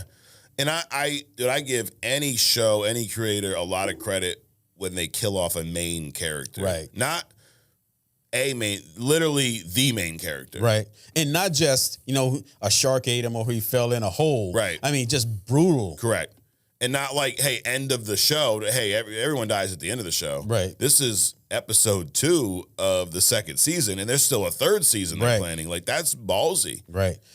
But they also do that because he's moving on in other movie things, too. I mean, can't be Joel or, over some fucking infected when you're Mr. Fantastic. Exactly, dude. Yeah, he's like, fuck that role. Right? Dude, who wants to do that? I'm Reed Richards, dude. Smartest guy in the universe. But yeah, dude, she gets him back to the house, and it does look a lot like the game. What's cool about this show, and people bitch about everything, but like to me, it walks that line of taking from the game, looking enough like the game, but also changing some small things that don't make a big difference. Like, does it really make a big difference if she's fucking hanging out with Dina versus Jesse or this one? No, not at all. And even the fact that Joel had Dina with him instead of Tommy, because if he's got Tommy, you're like, well, these 2 could probably take out some of these guys. Right. I mean, she's a little kid. They handed her like handled her no issue. And then, dude, you said she shot him right in the leg with a shotgun, immediately. Like, dude, it was no, subtle, oh, you're going to suffer type shit, motherfucker. Here you go. Boom. And then with the golf club, just starts beating his fucking leg in. This was brutal. Yeah, it was. It was. And then, the final straw, just a simple stick to the back of the neck, dude. I was like, damn. Yep. And the fact that Ellie has to watch this too. Right. Like, this is going to send her over the freaking edge. Dude, they really, really should have killed her. Yeah. Because now you got a whole town after you. Right. I mean, I don't know what's going to happen next, but potentially. Well, most of the town's dead. See, the motherfuckers, man. Again, you're going to wait until the shit's literally at your gate before you start defending yourself. Yep. Or halfway through the city. I mean, but the dogs, that was cool. Yeah. I never saw that. I never expected that. The dogs as a defense system, that was cool. Yeah. I mean, they were almost prepared. But I think that they were prepared, but I doubt they ever thought they'd have that many. Right. They was probably thinking a couple of stragglers here, there, but not what was it, hundreds, thousands? Dude, absolutely. Yeah. No, I would say hundreds, because if it was thousands, they wouldn't have made it, I think. Well, let's see. They said that it was filmed over 4 weeks, required more than 600 visual effect shots, around 100 extras, and dozens of stunt coordinators. So I think, I think they wanted it to seem like there were hundreds of them. Right. Yeah, a lot of fucking people, dude. Well, not people, but infected. And then, dude, she just beats his fucking face in until the damn golf club breaks. Right. And then he sees Ellie. He can't even really talk. And then you see when, this is like the little things. Like you mentioned before, we were talking about the other day, you mentioned, a little eye sweat here. When he kind of moves his, finger. Like, he can't do shit to save Ellie, but he's looking over her and he wants to. And all he can do is, move a fucking finger, dude. She got that the real heart tug was when she got that ray of hope when she was tell him, Joel, get up. Yep. And he did that, but I think he lifted his head a little bit or something. Very subtle. And then she came over with a pool stick or fucking iron or something and just No, it was the broken club. Oh, the broken club? And just ended it. Yep. And then Ellie says that she's going to kill you. She said, I'm going to kill all you motherfuckers pretty much. And then that dude kicks the shit out of her. I hope she kills him first. No, he's all pissed off because when she first came in, she got off a shot, but it was deflected by him, but she got the knife and she cut him. That's right. And he was pissed off about that. I mean, you went postal because of that dude? I mean, come on. You're killing her dad, dude. He needs some counseling. Yes. But we think about this dynamic now. You have Abby, who killed Joel, who is, Ellie's dad, right? Right. And basically the father of the town. Correct. Because, everybody is, under him at this point. Yep. Well, not anymore. He's under. Right. But she killed his dad because her dad killed her dad, right? So, well, I don't even think she understood the dynamic. She just wanted to kill Joel. Who? What's her face with the golf? Oh, yeah, she didn't know their dynamic, but I'm saying Joel killed her father. Right. So she's looking at it, I'm now going to kill this guy, but now Ellie's like, all right, you killed my dad. Exactly. So now I'm almost in the same boat you're in. Exactly. Because your dad was doing shit that we didn't think, or at least Joel didn't think was okay. Right. Now you can argue he was an innocent, unarmed bystander. And that's kind of like her code that they established. Like, you don't kill unarmed people. You don't kill innocent people. But she broke that code for Joel because he killed her dad. Right. Which is why she didn't kill Ellie. Right. So they explained it, but to your point, it's stupid. It is. It is. Well, we're gonna find out if it's fucking stupid, probably. Well, the thing about it is that she was really the whole driver behind this thing, right? And she had 2 or 3 of the people that was with her was probably on the fence at the very most. Abby's friends, yeah. Right, Abby's friends. So in other words, they would have left. They weren't really feeling it. Yeah. And then the other ones, they would have just fucking bounced, given any other choice. Yep. So Abby is the driver here. Ellie, now she's got Ellie and the town. So she's got, even though it might be just half a town. Yep. She's got the whole town behind her. I don't think it's going to be well for Abby at some point. Yeah, let's hope. Now, and I've not played much past this in the game, so I really don't know what. I know that And basically kind of what it's setting up here, we don't have a community anymore. This place is like, they can't live there anymore. Right? I mean, the fucking infected broke in. There's literally no defenses there now. Well, should just build it back. It's easier than going in. Well, they also got the shit coming in the pipes. Exactly. Which the guy opens the pipes and he sees the things moving. I mean, that should have been alarm number one. I'm like, dude, why don't you go run and tell somebody about that shit? For real. I mean, when do you see weeds like have lights on them and moving around like worms in a pipe? You know? Fucking no good. Can't do your job, dude. Just fire them. Well, I guess you got one job, dude. Clear this pipe. Yep. Now you see something alive in there, go tell somebody. Yep. So I think they can't go back because now the infected know to go there because all of these things they talk to each other. Yep. That's a big change for the show that's not in the game, which I think adds a whole nother layer to the show. Sure. Right? Like to the story. I'm not complaining about that. That wasn't in the game, Adrian. Guess what? Play the fucking game then. I think they should clean up and reinforce, dude, because anywhere they go, it's going to be harder for them to start out because they already got stores. They already got a process. They got all this stuff. They just need to rebuild their defenses and just do that because it's going to be hard for them, even half the town. They got to move a whole half a town now to someplace else and start all over again. But they better take care of that plumbing issue first. But I think Ellie and whoever decides to go with her, probably Tommy, right? You killed my brother. Right. They're on a mission to find these fuckers. Yep. So I bet a lot of this season's going to be that. Like, you know, which will get more, you'll get another journey. Like, that's the game, right? That's the first episode, the first season was taken from point A to point B through whatever the fuck is in our way. Right. Which I think we're going to see the same thing here. So, hey, well, for us, it's tonight. Episode 3, so y'all have to wait for next week for that. But all in all, dude, I enjoyed this episode as much as I can enjoy one of, you know, Joe's also a great character. Yeah, like, he's someone that you were pulling for. Yeah. So I don't know, dude. I think they should give it the Atlantis treatment. You know, the Atlantis, they were built. They had the central city, and then they had rings going around. They should do that. I mean, the bad part is that they only have half the people now. Right. The good part about it is that they only have half the people there you now. go, Thanos. They were bitching about, hey, you know, we got too many people coming up. We don't have enough people to build houses. Well, you don't have that problem anymore. Yeah, that's a good point. Be careful what you complain about. Exactly. Ain't that some shit, though? You're in, like, this apocalypse where there's, like, barely any people left, and you're bitching because there's too many people in your town? But, hey, not anymore, thanks to the infected and this fucking guy who couldn't let everyone know that they were coming. Like, come on, dude. Hopefully he's one of the ones that got, you know, killed or unalived. We said all this and we weren't politically correct. We didn't use the proper terminology, Adrian. That's all right. I think our viewers will forgive us. So, anyways, this episode, I'm gonna give this episode. I give it an 8, dude. I give it 8.5. Okay. Yeah. Well, you're higher than me for once. Yeah. Right.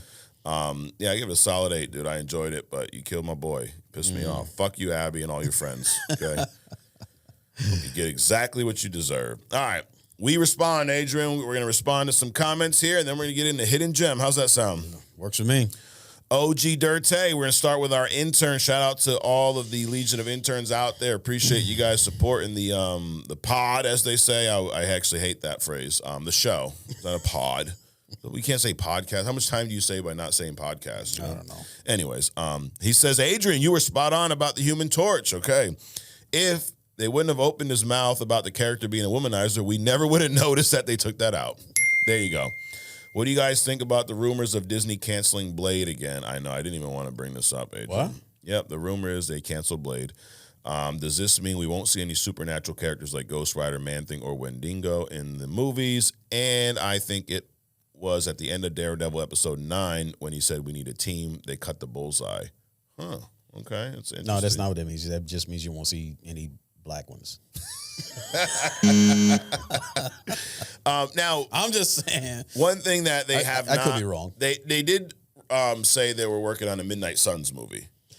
And a lot of these supernatural characters like Blade, like Ghost Rider, are rumored to be a part of that. So, you know, canceling the Blade movie, do we get Blade show up again? Who knows? I mean, so like a supernatural Thunderbolts? Pretty much. Everything's a group now, Adrian. Yeah. Hey. Boy bands. Right? You know? Yep. Maybe they're getting ready for our team-based versus tournament, so they're making all these movies for us. They dude, they just write us one check. Just something, one check. Dude. Just anything. Shit. Anyways, John Bonvon 15 says, I've said it before, deep dive on my favorite comic series, Blackest Night. It's so good. John, the last time you suggested something, it was, what was it, Night Watch or something? Yeah. I love you, John Bonvon, but I don't know. I'm not there yet, okay? He says, another comment, bro, Atrocitus, let's go with all of them. Lar Fleas is my guy. Lar Fleas, you know what that is? I don't know. Jay shot it. Either Adrian has the time stone or you guys got James Gunn on the line because Atrocitus has been casted in Lanterns. There you go. Oh, there you go. So never heard of the character before, the Hidden Gem, so I'm interested to see him on screen now. Can't wait to see Thunderbolts. I hope Sentry is as strong as they're hyping him up to be. Yes, I agree with that. Well, I hope they can portray his strength as powerful as he actually is. John Bonvon also says, so if there was only one Galactus in the MCU and multiverse and in Deadpool, Wolverine, Human Torch was in there from his movies, does that mean that his Galactus is the same Galactus as the second franchise 4 movie or second Fantastic Four? That's a good question. Allegedly there's only one Galactus. Right. We had that fucking fart cloud in space that played Galactus in the past. Is that the same Galactus? Was he in disguise, maybe? There's only one Galactus. Okay. So they just fucked that up. We had to pretend that didn't happen. Right. But to his point, I mean, possibly, are they going to explain it? Maybe not. Maybe we just never really saw Galactus and we just saw some of his power. I don't fucking know.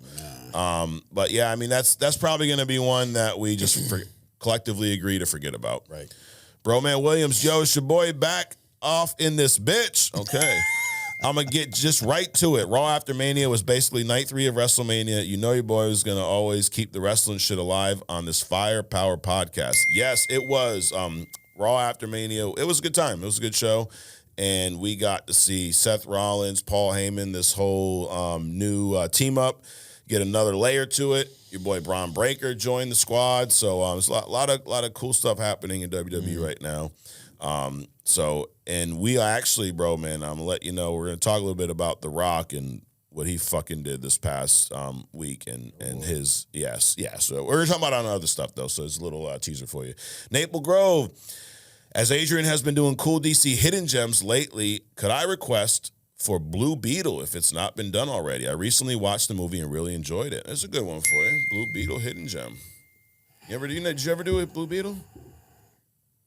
I want to say I did. But let me go back and I'll check it out. Okay. If not, we'll add it. That's a good one. Yeah. We actually enjoyed that movie more than most people too. It got a little wacky towards the end, but right. All in all, it was entertaining. It was better than a lot of the DC fucking shit shows of movies they've done.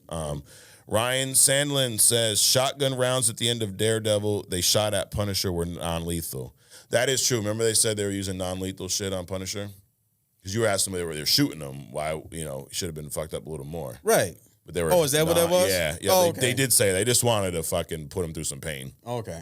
They're just nice. Because fellas. They admired him so much. Yeah, I admire you. If that's, I hope no one ever admires me if that's how they get treated. Holy shit.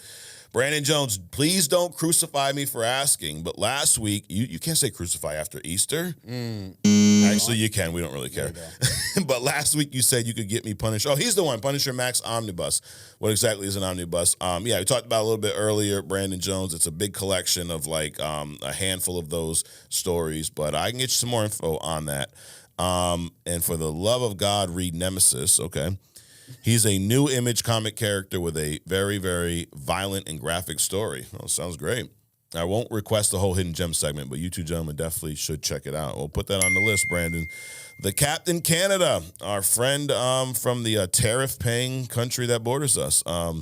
Another week, another banger. Haha, I'll be happy to work on shirt designs with y'all. Yes, I'm ready for Fantastic Four. They shouldn't show more trailers, though, LOL. Right. You agree with that? Yep. Yeah. Like, we're in. We're bought, dude. We're bought in. We're sold. I don't want to feel like I've watched the movie. Right.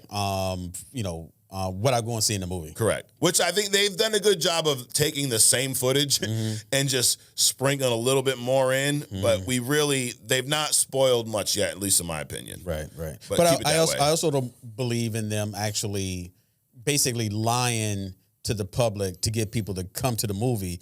And then, like, It's different than if they exclude something from the preview, then they change something for the preview that never shows up in the movie. I don't believe in that. Oh, you don't like that when they like head fake you? Yeah, like in Infinity War where they showed Thor or Hulk at the end, but then Hulk never showed back up. Yeah, that. Okay, I don't mind. Whatever, fucking trick me. Yeah, you know. I agree with Adrian. Daredevil Born Again season 1 is a solid 8 out of 10. I wish we'd see more Daredevil, which I think we'll see in season 2. Yeah, I think we will too. Yeah. Last of Us just got serious. Never thought they were going to pull the Joel card that quick into the season and maybe drag it out to mid. I was kind of with Captain Canada here. I knew it was coming. Right. I didn't know it was going to be episode 2, though. Holy shit. I think that was your most hated part, Mike. Yeah, you fucking think? Absolutely. Right. A really heartfelt episode. It was. I mean, all jokes aside, it really was. It was. Fan Expo 2025, are we going to have you in Toronto this one? I don't know. Do all this beef between, Trump and Toronto, right. we might get stuck there. We might get deported to Toronto for some reason. I don't know. Get unalived across the border or some absolutely. shit. And are they down with black people up there, Adrian? That's not my experience. I don't know. I don't want to have to go find out. So I don't know, dude. When I went there, it was odd. I just okay. All right. So for our own safety, it would be dope. Though. Now I have heard, people like you go further into it, like around the Niagara Falls things. My experience was just. It wasn't good. Okay. But I have heard the opposite in other places. Okay. So I'm not gonna. Who knows? Maybe one day. I don't think we'll be there in 25, but dude, at some point, Only Comics is going to hit the road. We'll see y'all on Wednesday. I will see you there. Sons of Sekhmet. Adrian needs a list of all the hidden gems he has done. Yes, we definitely. You're damn right. There's a lot of things we need, Sons of Sekhmet. Right. That's definitely one of them. Because neither one of us can remember. Right. Such a cool story about the Only Comics icon. Thanks. Well, that's a good question, dude. Only Comics podcast, saving Mondays from mediocrity. Yes. And y'all are on some serious fire this week. We were on fire last week, Adrian. Sounds good. That same fire that was around the Last of Us complex, He says, wait till y'all watch episode. Oh, we've seen it. This is that dude, Pablo. I feel Mike already knows what's up, but Adrian is about to be shook. Right. Were you shook, Adrian? I was shook, dude. Yeah.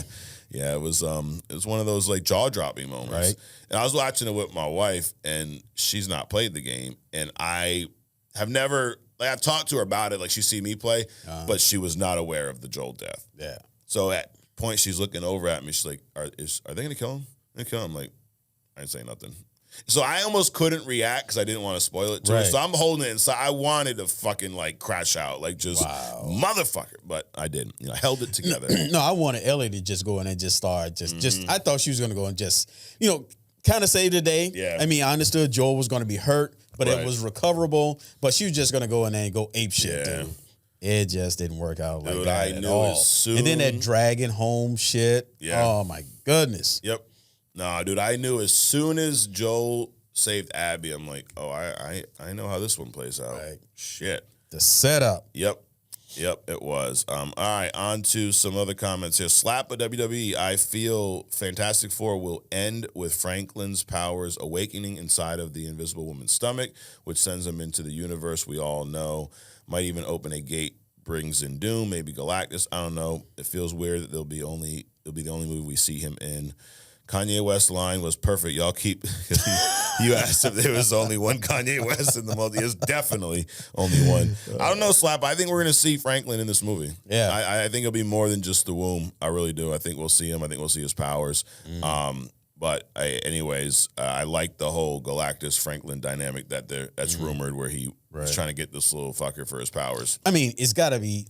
It would make sense if he shows up somewhere because the whole reason that Galactus is there is for Franklin. Right. I mean, he's not going to snatch him out of the womb. No, he's not that evil. He'll just destroy the whole planet. Oh, that's all. Won't do that. He also says, I don't know if that's obvious or not, but I got two questions for you guys. Do you see Null being brought into the MCU, or is it over after Venom 3?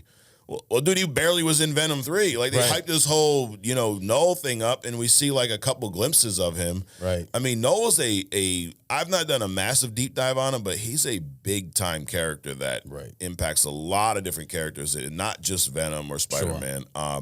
I think they should. I think it would be awesome. Do I think they will? Probably not. I think they're heavily focused on Doom and everything that comes along with him, and I don't see a tie to that. And also how bad Venom 3 was. I doubt they want to associate themselves with that at all. So And do you think we'll see Moon Knight? When will we see Moon Knight next? Season 2? Do you guys want that?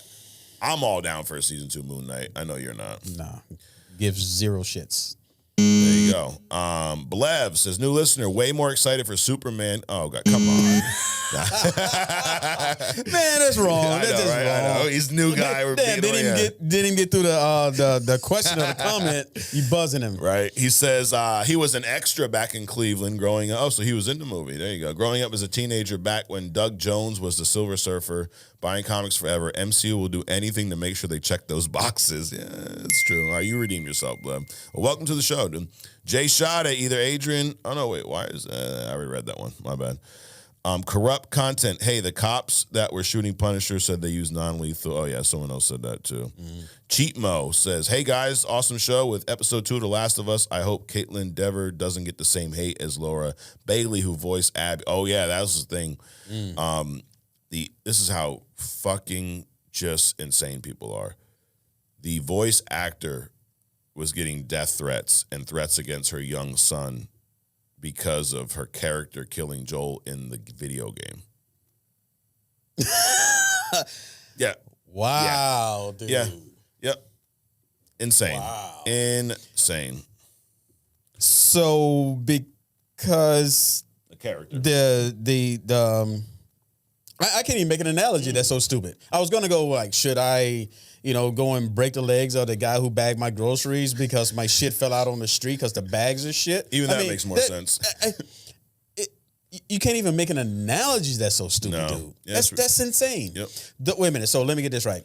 There's a woman who works as a voice. Her voice gives life to a fictional character in a game. And her and her son were getting real life death threats because the voice of her character, her character who she voices killed Joel in a game. Right. One fictional character killing another fictional character. Yep. And because she voiced that character. Yep. There you have it. Yeah, dude. We need to just stop the show, man. I don't know what's going to happen. Right. Oh, man. Charles Mon says, realest comics show out. Yes. You agree with that? I agree with that. Oh, absolutely. Dominic James, I've been in plenty of police cars, but that don't make me a cop. I like that. Yep. Hey, if Katy Perry's an astronaut, dude, you are a fucking detective. Chris Hard, do we know what universe this Fantastic Four movie takes place in? No, only thing we know is it's not Earth 616. It's their own universe. Yep. And Corrupt Content says, I'm a straight man. That makes me a gynecologist. Yes. If we're using that type of rationale, who the fuck knows? All right, we had a couple Spotify comments here, and then we're going to move on to Hidden Gem. All right. Majin Dill, did I mess your name up? I know you put it a couple weeks ago. Majin Dill, I think that's how you say it. Correct me again, dude. I want to get it right. Says, hey guys, another entertaining show to get through the workday. He's a working class individual, Adrian. Yep. Can't wait for the teams bracket. Will you guys be including young teams too, like the Champions, Teen Titans, and the New Mutant? Absolutely. Yeah. Or will the young teams have their own bracket? They'll probably be in their own division first, and then we'll see who wins, dude. BW, I don't even know, something BWTJE Pakema. Sorry, but he says, I think Foggy is alive in one of those cages. There's part of me where I wouldn't put it past them to do something like that, and I think there is a comic where Foggy fake dies and then comes back, like everyone comes back in the comics unless you're Uncle Ben, right? So, or T'Challa. Well, that's just more a casting issue. I hope he's not alive in one of those cages. I hope he's not. But do you hope he's alive though? No. Do you Okay. hope he's alive? Story. I got to the point where I wouldn't have cared if Karen came back, especially how they brought her back. Yes. Okay. Keep him dead. So no, the story arc is going well enough without him at this point. Yes. So what you're saying is, we don't hope that Foggy's alive. We hope he's unalive. There you go. Walla West, great show. I drive a ton for work and always looking for things to listen to. Did Marvel's Wastelanders, which was which he liked. Listen to House of M was solid. You listened to it. Where do you listen to House of M? Let us know. But pros better read. You have any recommendations, well, other than your show? No, there's nothing else to watch but our show, Walla West. That's it. I mean, honestly, I don't know. The only other podcast like ours that I've ever checked out a little bit was the Escape Pod. A couple guys on TikTok. Theirs was all right. But I really don't have any. Just watch ours. That's all you need. There you go. Tim Goldman 30, my favorite podcast. See, it's his favorite podcast. Why are you looking for other? You got a favorite. You don't need it, you know? Keep up the good work, fellas. Love from Michigan. All right. Mimo Garcia, awesome episode. I was sad to learn Atrocitus doesn't have genius level intellect. That is funny. C says, guys, I need to hear you talk about Sinners if you have seen it. I've not seen this. Ryan Coogler, a brilliant mind. Yes, he is. Kevin Feige should let him do whatever he freaking wants with the Blade movie. Yeah, absolutely. So Sinners, have you seen any of this? No. This, Michael B. Jordan movie. He plays a twin in this. I don't know much about the plot. Wait a minute, is this his movie that just came out? Came out. Yep. Yeah, I want to see Looks it. Looks good. Dude. Yeah. Haley Steinfeld, who plays Kate Bishop in the MCU, and she voices Gwen Stacy in Across the Spider-Verse. That whole season, that whole series. Yeah, I've heard it's good. It looks good. I've tried to stay away from the trailers. I don't really want to know what it's about because I do want to go see it. So. If we have time in between every fucking thing else that has to happen. But yeah, I would love to check it out. Isn't that dropping soon?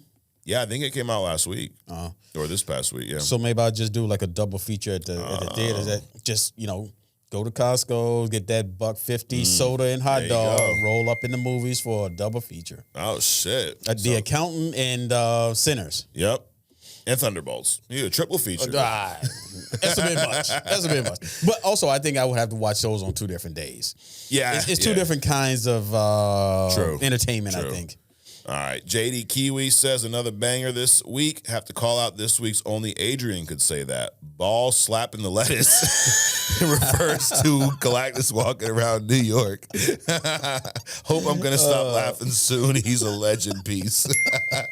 You didn't say that last week. Ball slap. What does that mean? Are you ball slapping the lettuce? No, what I was saying is, what I said was, why is Galactus on Earth? Yep. He can take it out from space. Okay. That would be him coming to Earth would be like, you don't jump in your food and roll around in it and shit. Balls slapping the lettuce.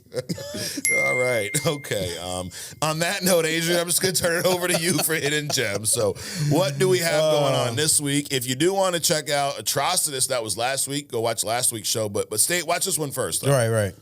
All right. So this week, we got a little Battle World. We got a little Doctor Doom. We got a little I think movie coming up right now.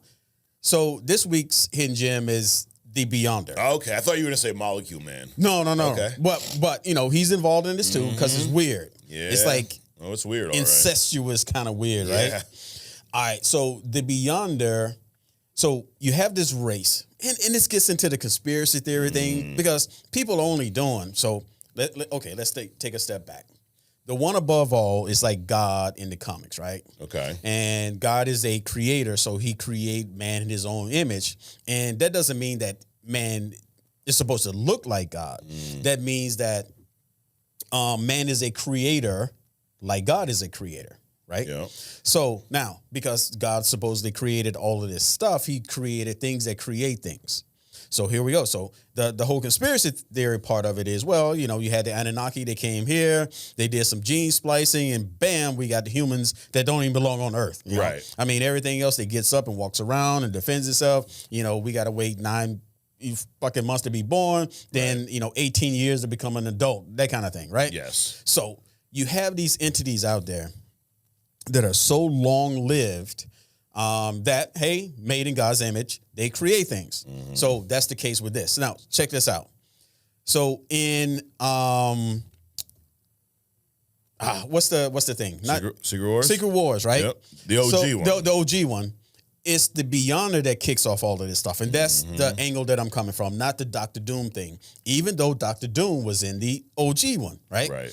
But so there's this race called the Beyonders. But out of that, you have the Beyonder, who is supposed to be the most powerful of them all. So the Beyonders were created by the Celestials. right? Yeah. Who's an older group. So you got who we saw in Eternals. Probably the only good thing about Eternals. Right. So you got the one above all. We don't even know what's between the one above all and the Celestials, right? Okay. But the Celestials, let's call it the dinosaur age. We don't, and they're pretty much gods too, right? Oh, absolutely. Yeah. So you got the Celestials, then they create the Beyonders, and guess who and then the Beyonders, guess who they create? The Molecule Man. There you go. Or Molecule Man. The Molecule Man, Owen Reese. All right. So back to the Beyonders. So the Beyonders, there's this celestial race, right? Where they create a universe they call it a womb, WOMB, a womb universe to birth other Beyonders. Okay. So this Beyonder, right? He's so powerful where he grows up in this universe. He thinks he is, because he doesn't have access. He's not aware of the other Beyonders because another core, right? Mm-hmm. The Beyonder core. He's unaware of the other Beyonders. So he thinks that his existence is everything, right? His personal universe is everything. So what happens is the Beyonders, the Beyonders, not the Beyonder, the Beyonders, the race, they have like a little experiment, right? And this experiment is creating the Molecule Men, right? Because they needed a way to manage the multiverses that they were creating. So, when they did the Owen Reese thing, what happened was they put a crack in the Beyonders universe, and he was able to look out of it. So, in other words, he became aware of something other than his own selfish ass, right? The Beyonder did. The Beyonder did. Got it. So now he has a vantage point, and he's like looking at the Earth for whatever reason. Everybody looks at 616, right? So he's looking at the Earth, and he's like, wow, these people are weird, because he's so selfish because he was grown to be the only person in his universe. Yeah. Now he's looking at humans, and they're like, well, they're striving to do things to be better. Who the hell are these people? Exactly. They're striving to be something better than what they are. They're striving to do something else. Well, he's self-reflecting because he's like, well, I am me and everything else is me, so I don't need to worry about anything else but me. But I see these little things over here, and they're striving to do all this stuff that's beyond them, right? So he's watching them for a couple of years, and he realizes that he called this desire, this striving to be more, to do better, so on and so forth. He sees it as desire, and he doesn't understand it. Yeah. So what does he do? He creates a battle world, which is where all of this shit comes from, right? Yeah. So he creates this structure to attract people. Of course, it's in New York, right? Of course. He creates this structure to attract superheroes, supervillains, whatever. And they get into the side of the structure, and he transports them to the edge of some universe. And while he's there, they're in this, imagine it like a giant tower, right?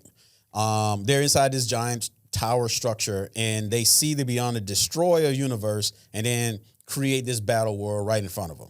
And he throws them on this battle world and say, hey, I have the power and capability to give you anything you want. All you got to do is destroy your enemy. That's how Battle World came about.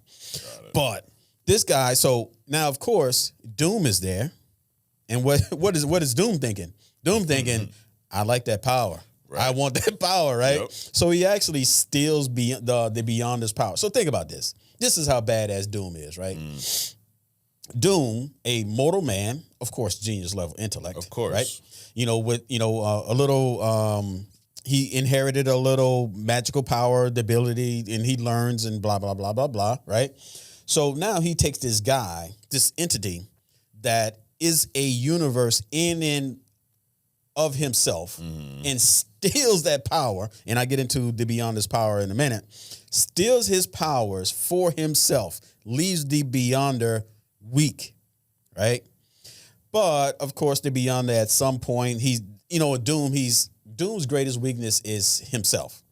Right. So Doom, having doubts about whether or not he can wield all of the Beyonder's power, because hey Mike, dude, I love your car. I'm envious the fact that you got your car, so I want your car. But I don't know what you did to get your car. But now I got your car. I'm like, shit. I mean, $400 to change the oil and $2,000 tires, and I got to get it tuned up every once in a while. I got to clean this mofo. I don't, it's like I have doubts now about having something that I saw that you have on the outside. That's where Doom was. He's like, he was having doubts about being able to wield all of this power that he observed, which obviously he didn't know how much it was. Yeah. He had doubts about wielding this power that the Beyonder had. So while he was distracted fighting somebody else, right, Captain America, Beyonder did a sneak attack, came up, took his powers back, and then bounced, right? So he did all these, other adventures, but basically this guy is at, again, we're talking beyond Frank Richards level power, right? He can basically do, obviously, anything, There's no limit to his strength. There's no limit to, he can teleport. There's no limit to where he can go. Molecular deconstruction, reconstruction. So basically, think about it, he can do it. Now, if this is the child, Beyonder, of the parents, right? The Beyonders, of the parents, the Celestials, of the parent, the one above all. So if the Beyonder can do all of this stuff, imagine what the one above all can do. This is not a pitch for God, but I'm just saying. Right? God is not a pimp in a white cape. No. So let's not get that confused. But I'm just saying this dude is like super, super powerful. Psionic, nigh omniscient, teleportation, matter manipulation, inner manipulation. No cap to his strength, no cap to his stamina, no cap to his invulnerability, no cap to his speed, no cap to his healing factor, agility, flight, and whatever else he does. Damn. So this dude is all over the place. I mean, he can create and destroy universes. He destroy one universe just to make a place for his battle world. Yeah. Smashed together a bunch of crap to make this battle world. Brought everybody there. I mean, he's just all over the place, right? So, so this character is he's one of those people again that you can't really properly portray him in movies. Yeah. But a great character in the comics. So that's this week's, and I brought it up because of all the connection to all the things that we were talking about.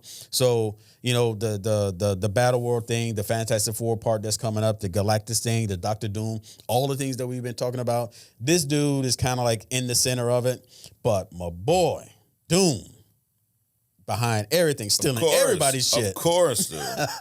I mean, that's one of the most Doom-like things to do, right? Oh, absolutely. You go to Laptop Shot real quick, Adrian. We got some photos here. So this is Secret Wars 2, where we got the Beyonder right there, right? And then we got, here's another little shot here. Right. Pretty cool-looking character. And then I show you this, Adrian. Why do I show you this? He is rumored to be... Come on. Playing the Beyonder in the MCU, your boy Pattinson.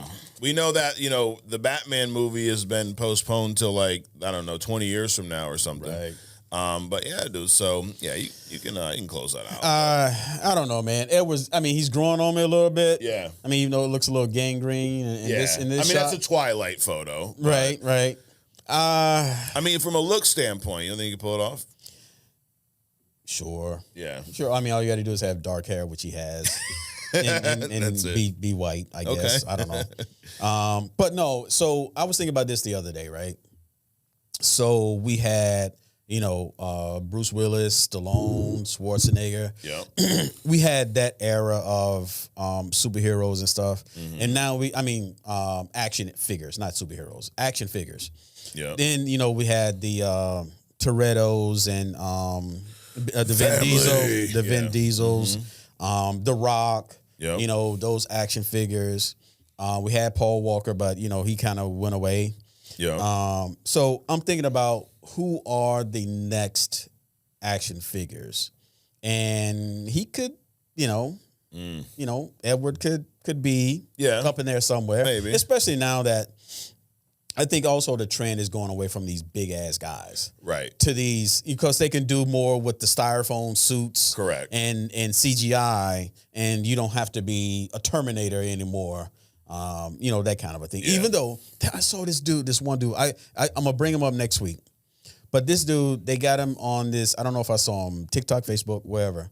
But this dude is massive. We were talking about somebody being able to play Bane. Yeah, the guy from Reacher. Right. Yep. And I don't know if it's the same guy, but this dude is jacked. Yeah. I mean, he is cut and he is huge. Right. So I got to find out what it is, and we'll bring him up for next week or whatever. But yeah, I see what you're saying. There has been kind of a shift, and I would assume it's because, I mean, let's be honest, Arnold was not the best actor. Right. So with a lot of these characters, it's more than just them being massive. Mm-hmm. There's a lot of depth to the characters where you want someone, like that was one of my favorite things about Robert Pattinson playing Batman is you could see him. You always talk about the eyes. Right. You could see him acting through the suit with just the eyes and the little like you could see different emotions and things of that nature, where a lot of times with these big guys it's kind of one size fits all type of approach. Right. But I wanted to talk a little bit about the Beyonders. So you talking about the Beyonder. You mentioned the Beyonders a little bit. Correct. The Beyonder himself plays a big role in the original Secret Wars. Right. The Beyonders are basically the reason for the second Secret Wars. So there's these incursions that are happening, which we're starting to see in the MCU a little bit, right? Mm-hmm. And the incursions are happening because of the Beyonders. So they are they had actually visited Earth 616 in the past. Uh-huh. In this story, they're also known as the Ivory Kings. Okay. They intended to destroy all life in the multiverse as part of a grand experiment because they're bored. They're creators, right? They're gods, like whatever. So they engineered an accident that transformed Owen Reese into the Molecule Man. Uh-huh. Okay. This event happened in every reality. And this is what they did to the Molecule Man. They gave him all his power. Right. But at the end of each Molecule Man's limited lifespan, it would cause that universe to be destroyed. Right. Okay. And this plan continued until in Earth 616, Dr. Doom traveled through space and time with his Molecule Man, okay? Because he was trying to investigate these premature universal deaths, like what's destroying these universes. Mm-hmm. And that's when Molecule Man learns his true purpose. So he and Doom plan to basically screw up the Beyonders' plan. They travel through the multiverse. They kill Molecule Men before their natural deaths. Right. Okay. But each death destroyed that Molecule Man's universe, causing a contraction in the multiverse, forcing two universes to collide. So I guess you can't blame the incursions on the Beyonders. They were trying to destroy everything. Mm-hmm. Doom and Molecule Man get involved, try to screw up their plans. Now, because of these premature deaths, it's not just killing off these universes, it's causing these incursions. And then Doom then realizes that, dude, this shit's taking a lot of time, bro, trying to kill all these Molecule Men, right? This motherfucker, we talking about Doomed, he could be a hidden gem for like 5 weeks in a row. Right. He builds a religion around himself, recruiting women from all different universes as his assassins. Black Swans. Did they all look like Sue? Yo, pretty close. Pretty close. Black Swans. They guarded Doom's Earth 19-something base. They worshipped him as Raboom Allah, or the Great Destroyer. So everyone, they didn't know he was Doom. They thought he was this godlike entity that they were worshiping. It was actually Doom. The Swans eventually broke free. And a lot of this takes place, I mean, this is more backstory, but you see a lot of this in Jonathan Hickman's Avengers run, which is phenomenal. So they eventually break out of the faith. They, a bunch of shit happens.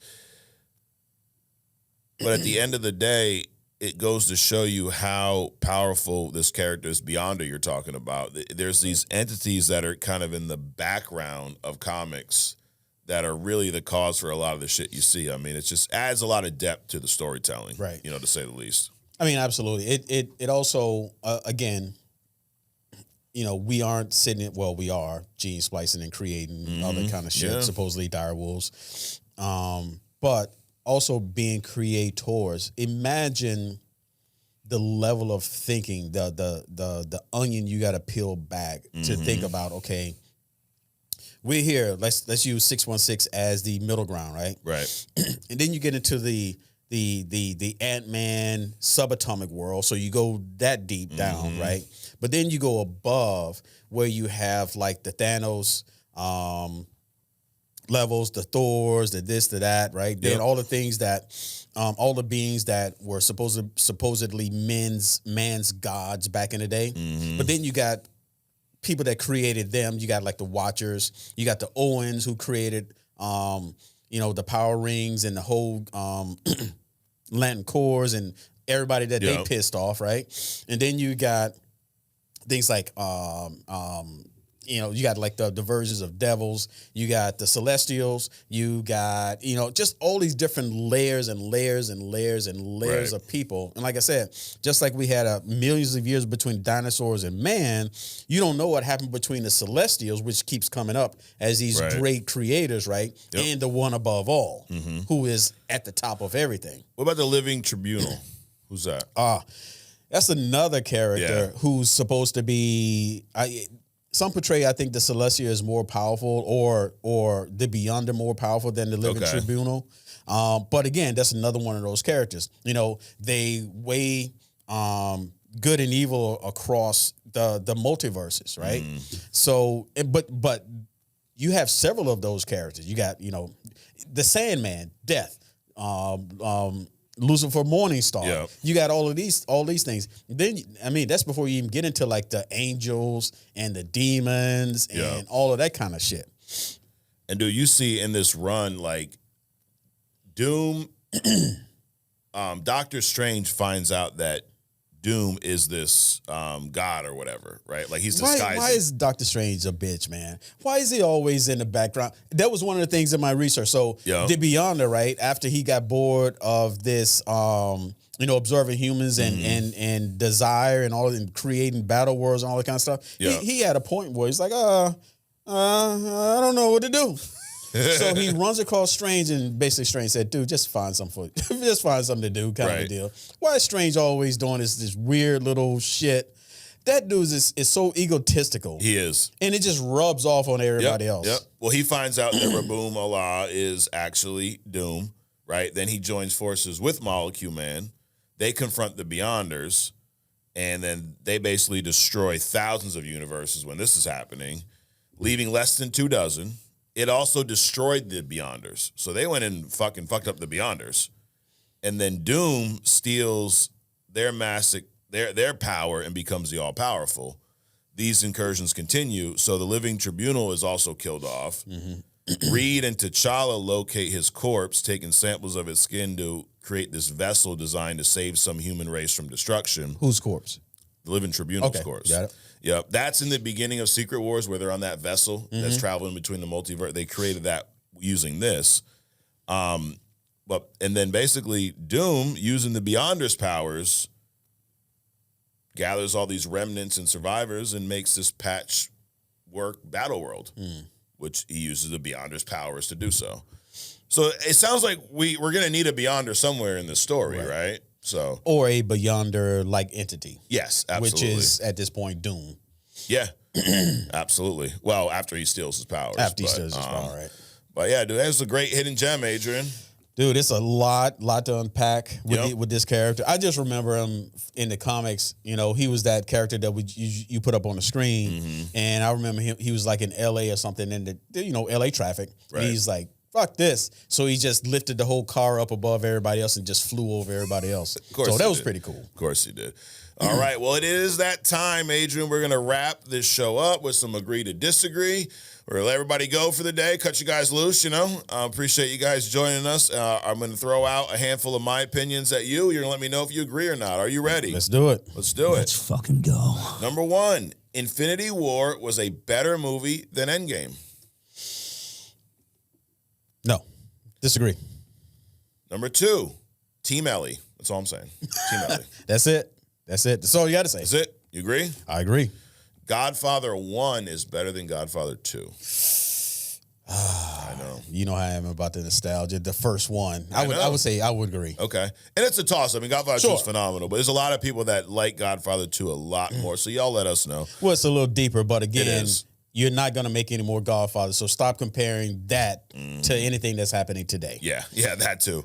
Batman 89 was better than Superman 78. Who's Batman 89? That was Michael Keaton, the first one with Jack Nicholson. Either way, I disagree. Disagree? Yeah, okay. I mean, I don't. You're a Christopher Reeves guy. I would not compare. Disagree. Okay. How about this one? Batman over Superman. Oh, Batman. Yeah, and just in general, right? Yeah. Sentry would dog walk Superman in his bitch ass. And last but not least, the movie Doom could possibly cure insomnia. Doom or Dune? D-U-N-E? Doom, yeah. Oh, yes, agreed. Yes, yeah, dude. You're having trouble sleeping, put this fucking movie on, dude. It will do the job every single time. I promise. When Dune came out, whenever it came back, the original one, right? Oh, the original. I couldn't even get through those. Oh, okay. I mean, and that was like the premiere movie on back in the day. Yeah. That was like the blockbuster kind of movie, and there was nothing else on like that. I was like, I can't stand this shit. Dude. No, I couldn't do it. Dude. I tried several times because everyone's they're glazed into it. They're doing the Dune 2 and then the game and then the show and this and that and nope. Keep that. Keep that shit. Keep your saying and your worms. There you go. Yeah, the worms. Dude, I watched like a half hour and no one said anything. It's just like cutting to this scene and that, and there's like music and it looks cool. No one said anything. Nothing's happening. Like, dude, I'm like, dude, we got how long is this movie? Right. Too long. Anyways, well, that is the show this week. Go to onlycomicsmerch.com. You can check out some comics, some fetching merchandise. Next week, we have some Thunderbolts review, right? And we'll see whatever else we have time to watch. Sure, we'll surprise you. We will be talking some Hush 2, first issue. We kind of toe dip that. We'll kind of dig in that a little deeper. You can get that on onlycomicsmerch.com. And then in a couple weeks, we'll be digging into the second issue. So, I mean, dude, artwork alone looks phenomenal. Yeah, it does. Let's hope the story holds up because Hush, the original Hush, is one of my favorite Batman comics. But we appreciate y'all checking us out. Adrian, thanks for coming out. Absolutely. Another great hidden gem, another fun week here on Only Comics. Where can you find more of us this week? On other stuff, this Wednesday, join the membership. A lot of people ask us, we'd love to help you out, send you coffee. Well, for the price of a cup of coffee nowadays, right, $4.99, you can join the Legion of Interns. You can become an official Only Comics intern. What do you get with that? You get other stuff. You also get Only Comics a little bit earlier. So whenever I get it done, a lot of times I'll pop it out an hour or more earlier for the interns only because this is the kind of guy I am. Anyway, so we'll see you next week right here on Only Comics. Peace.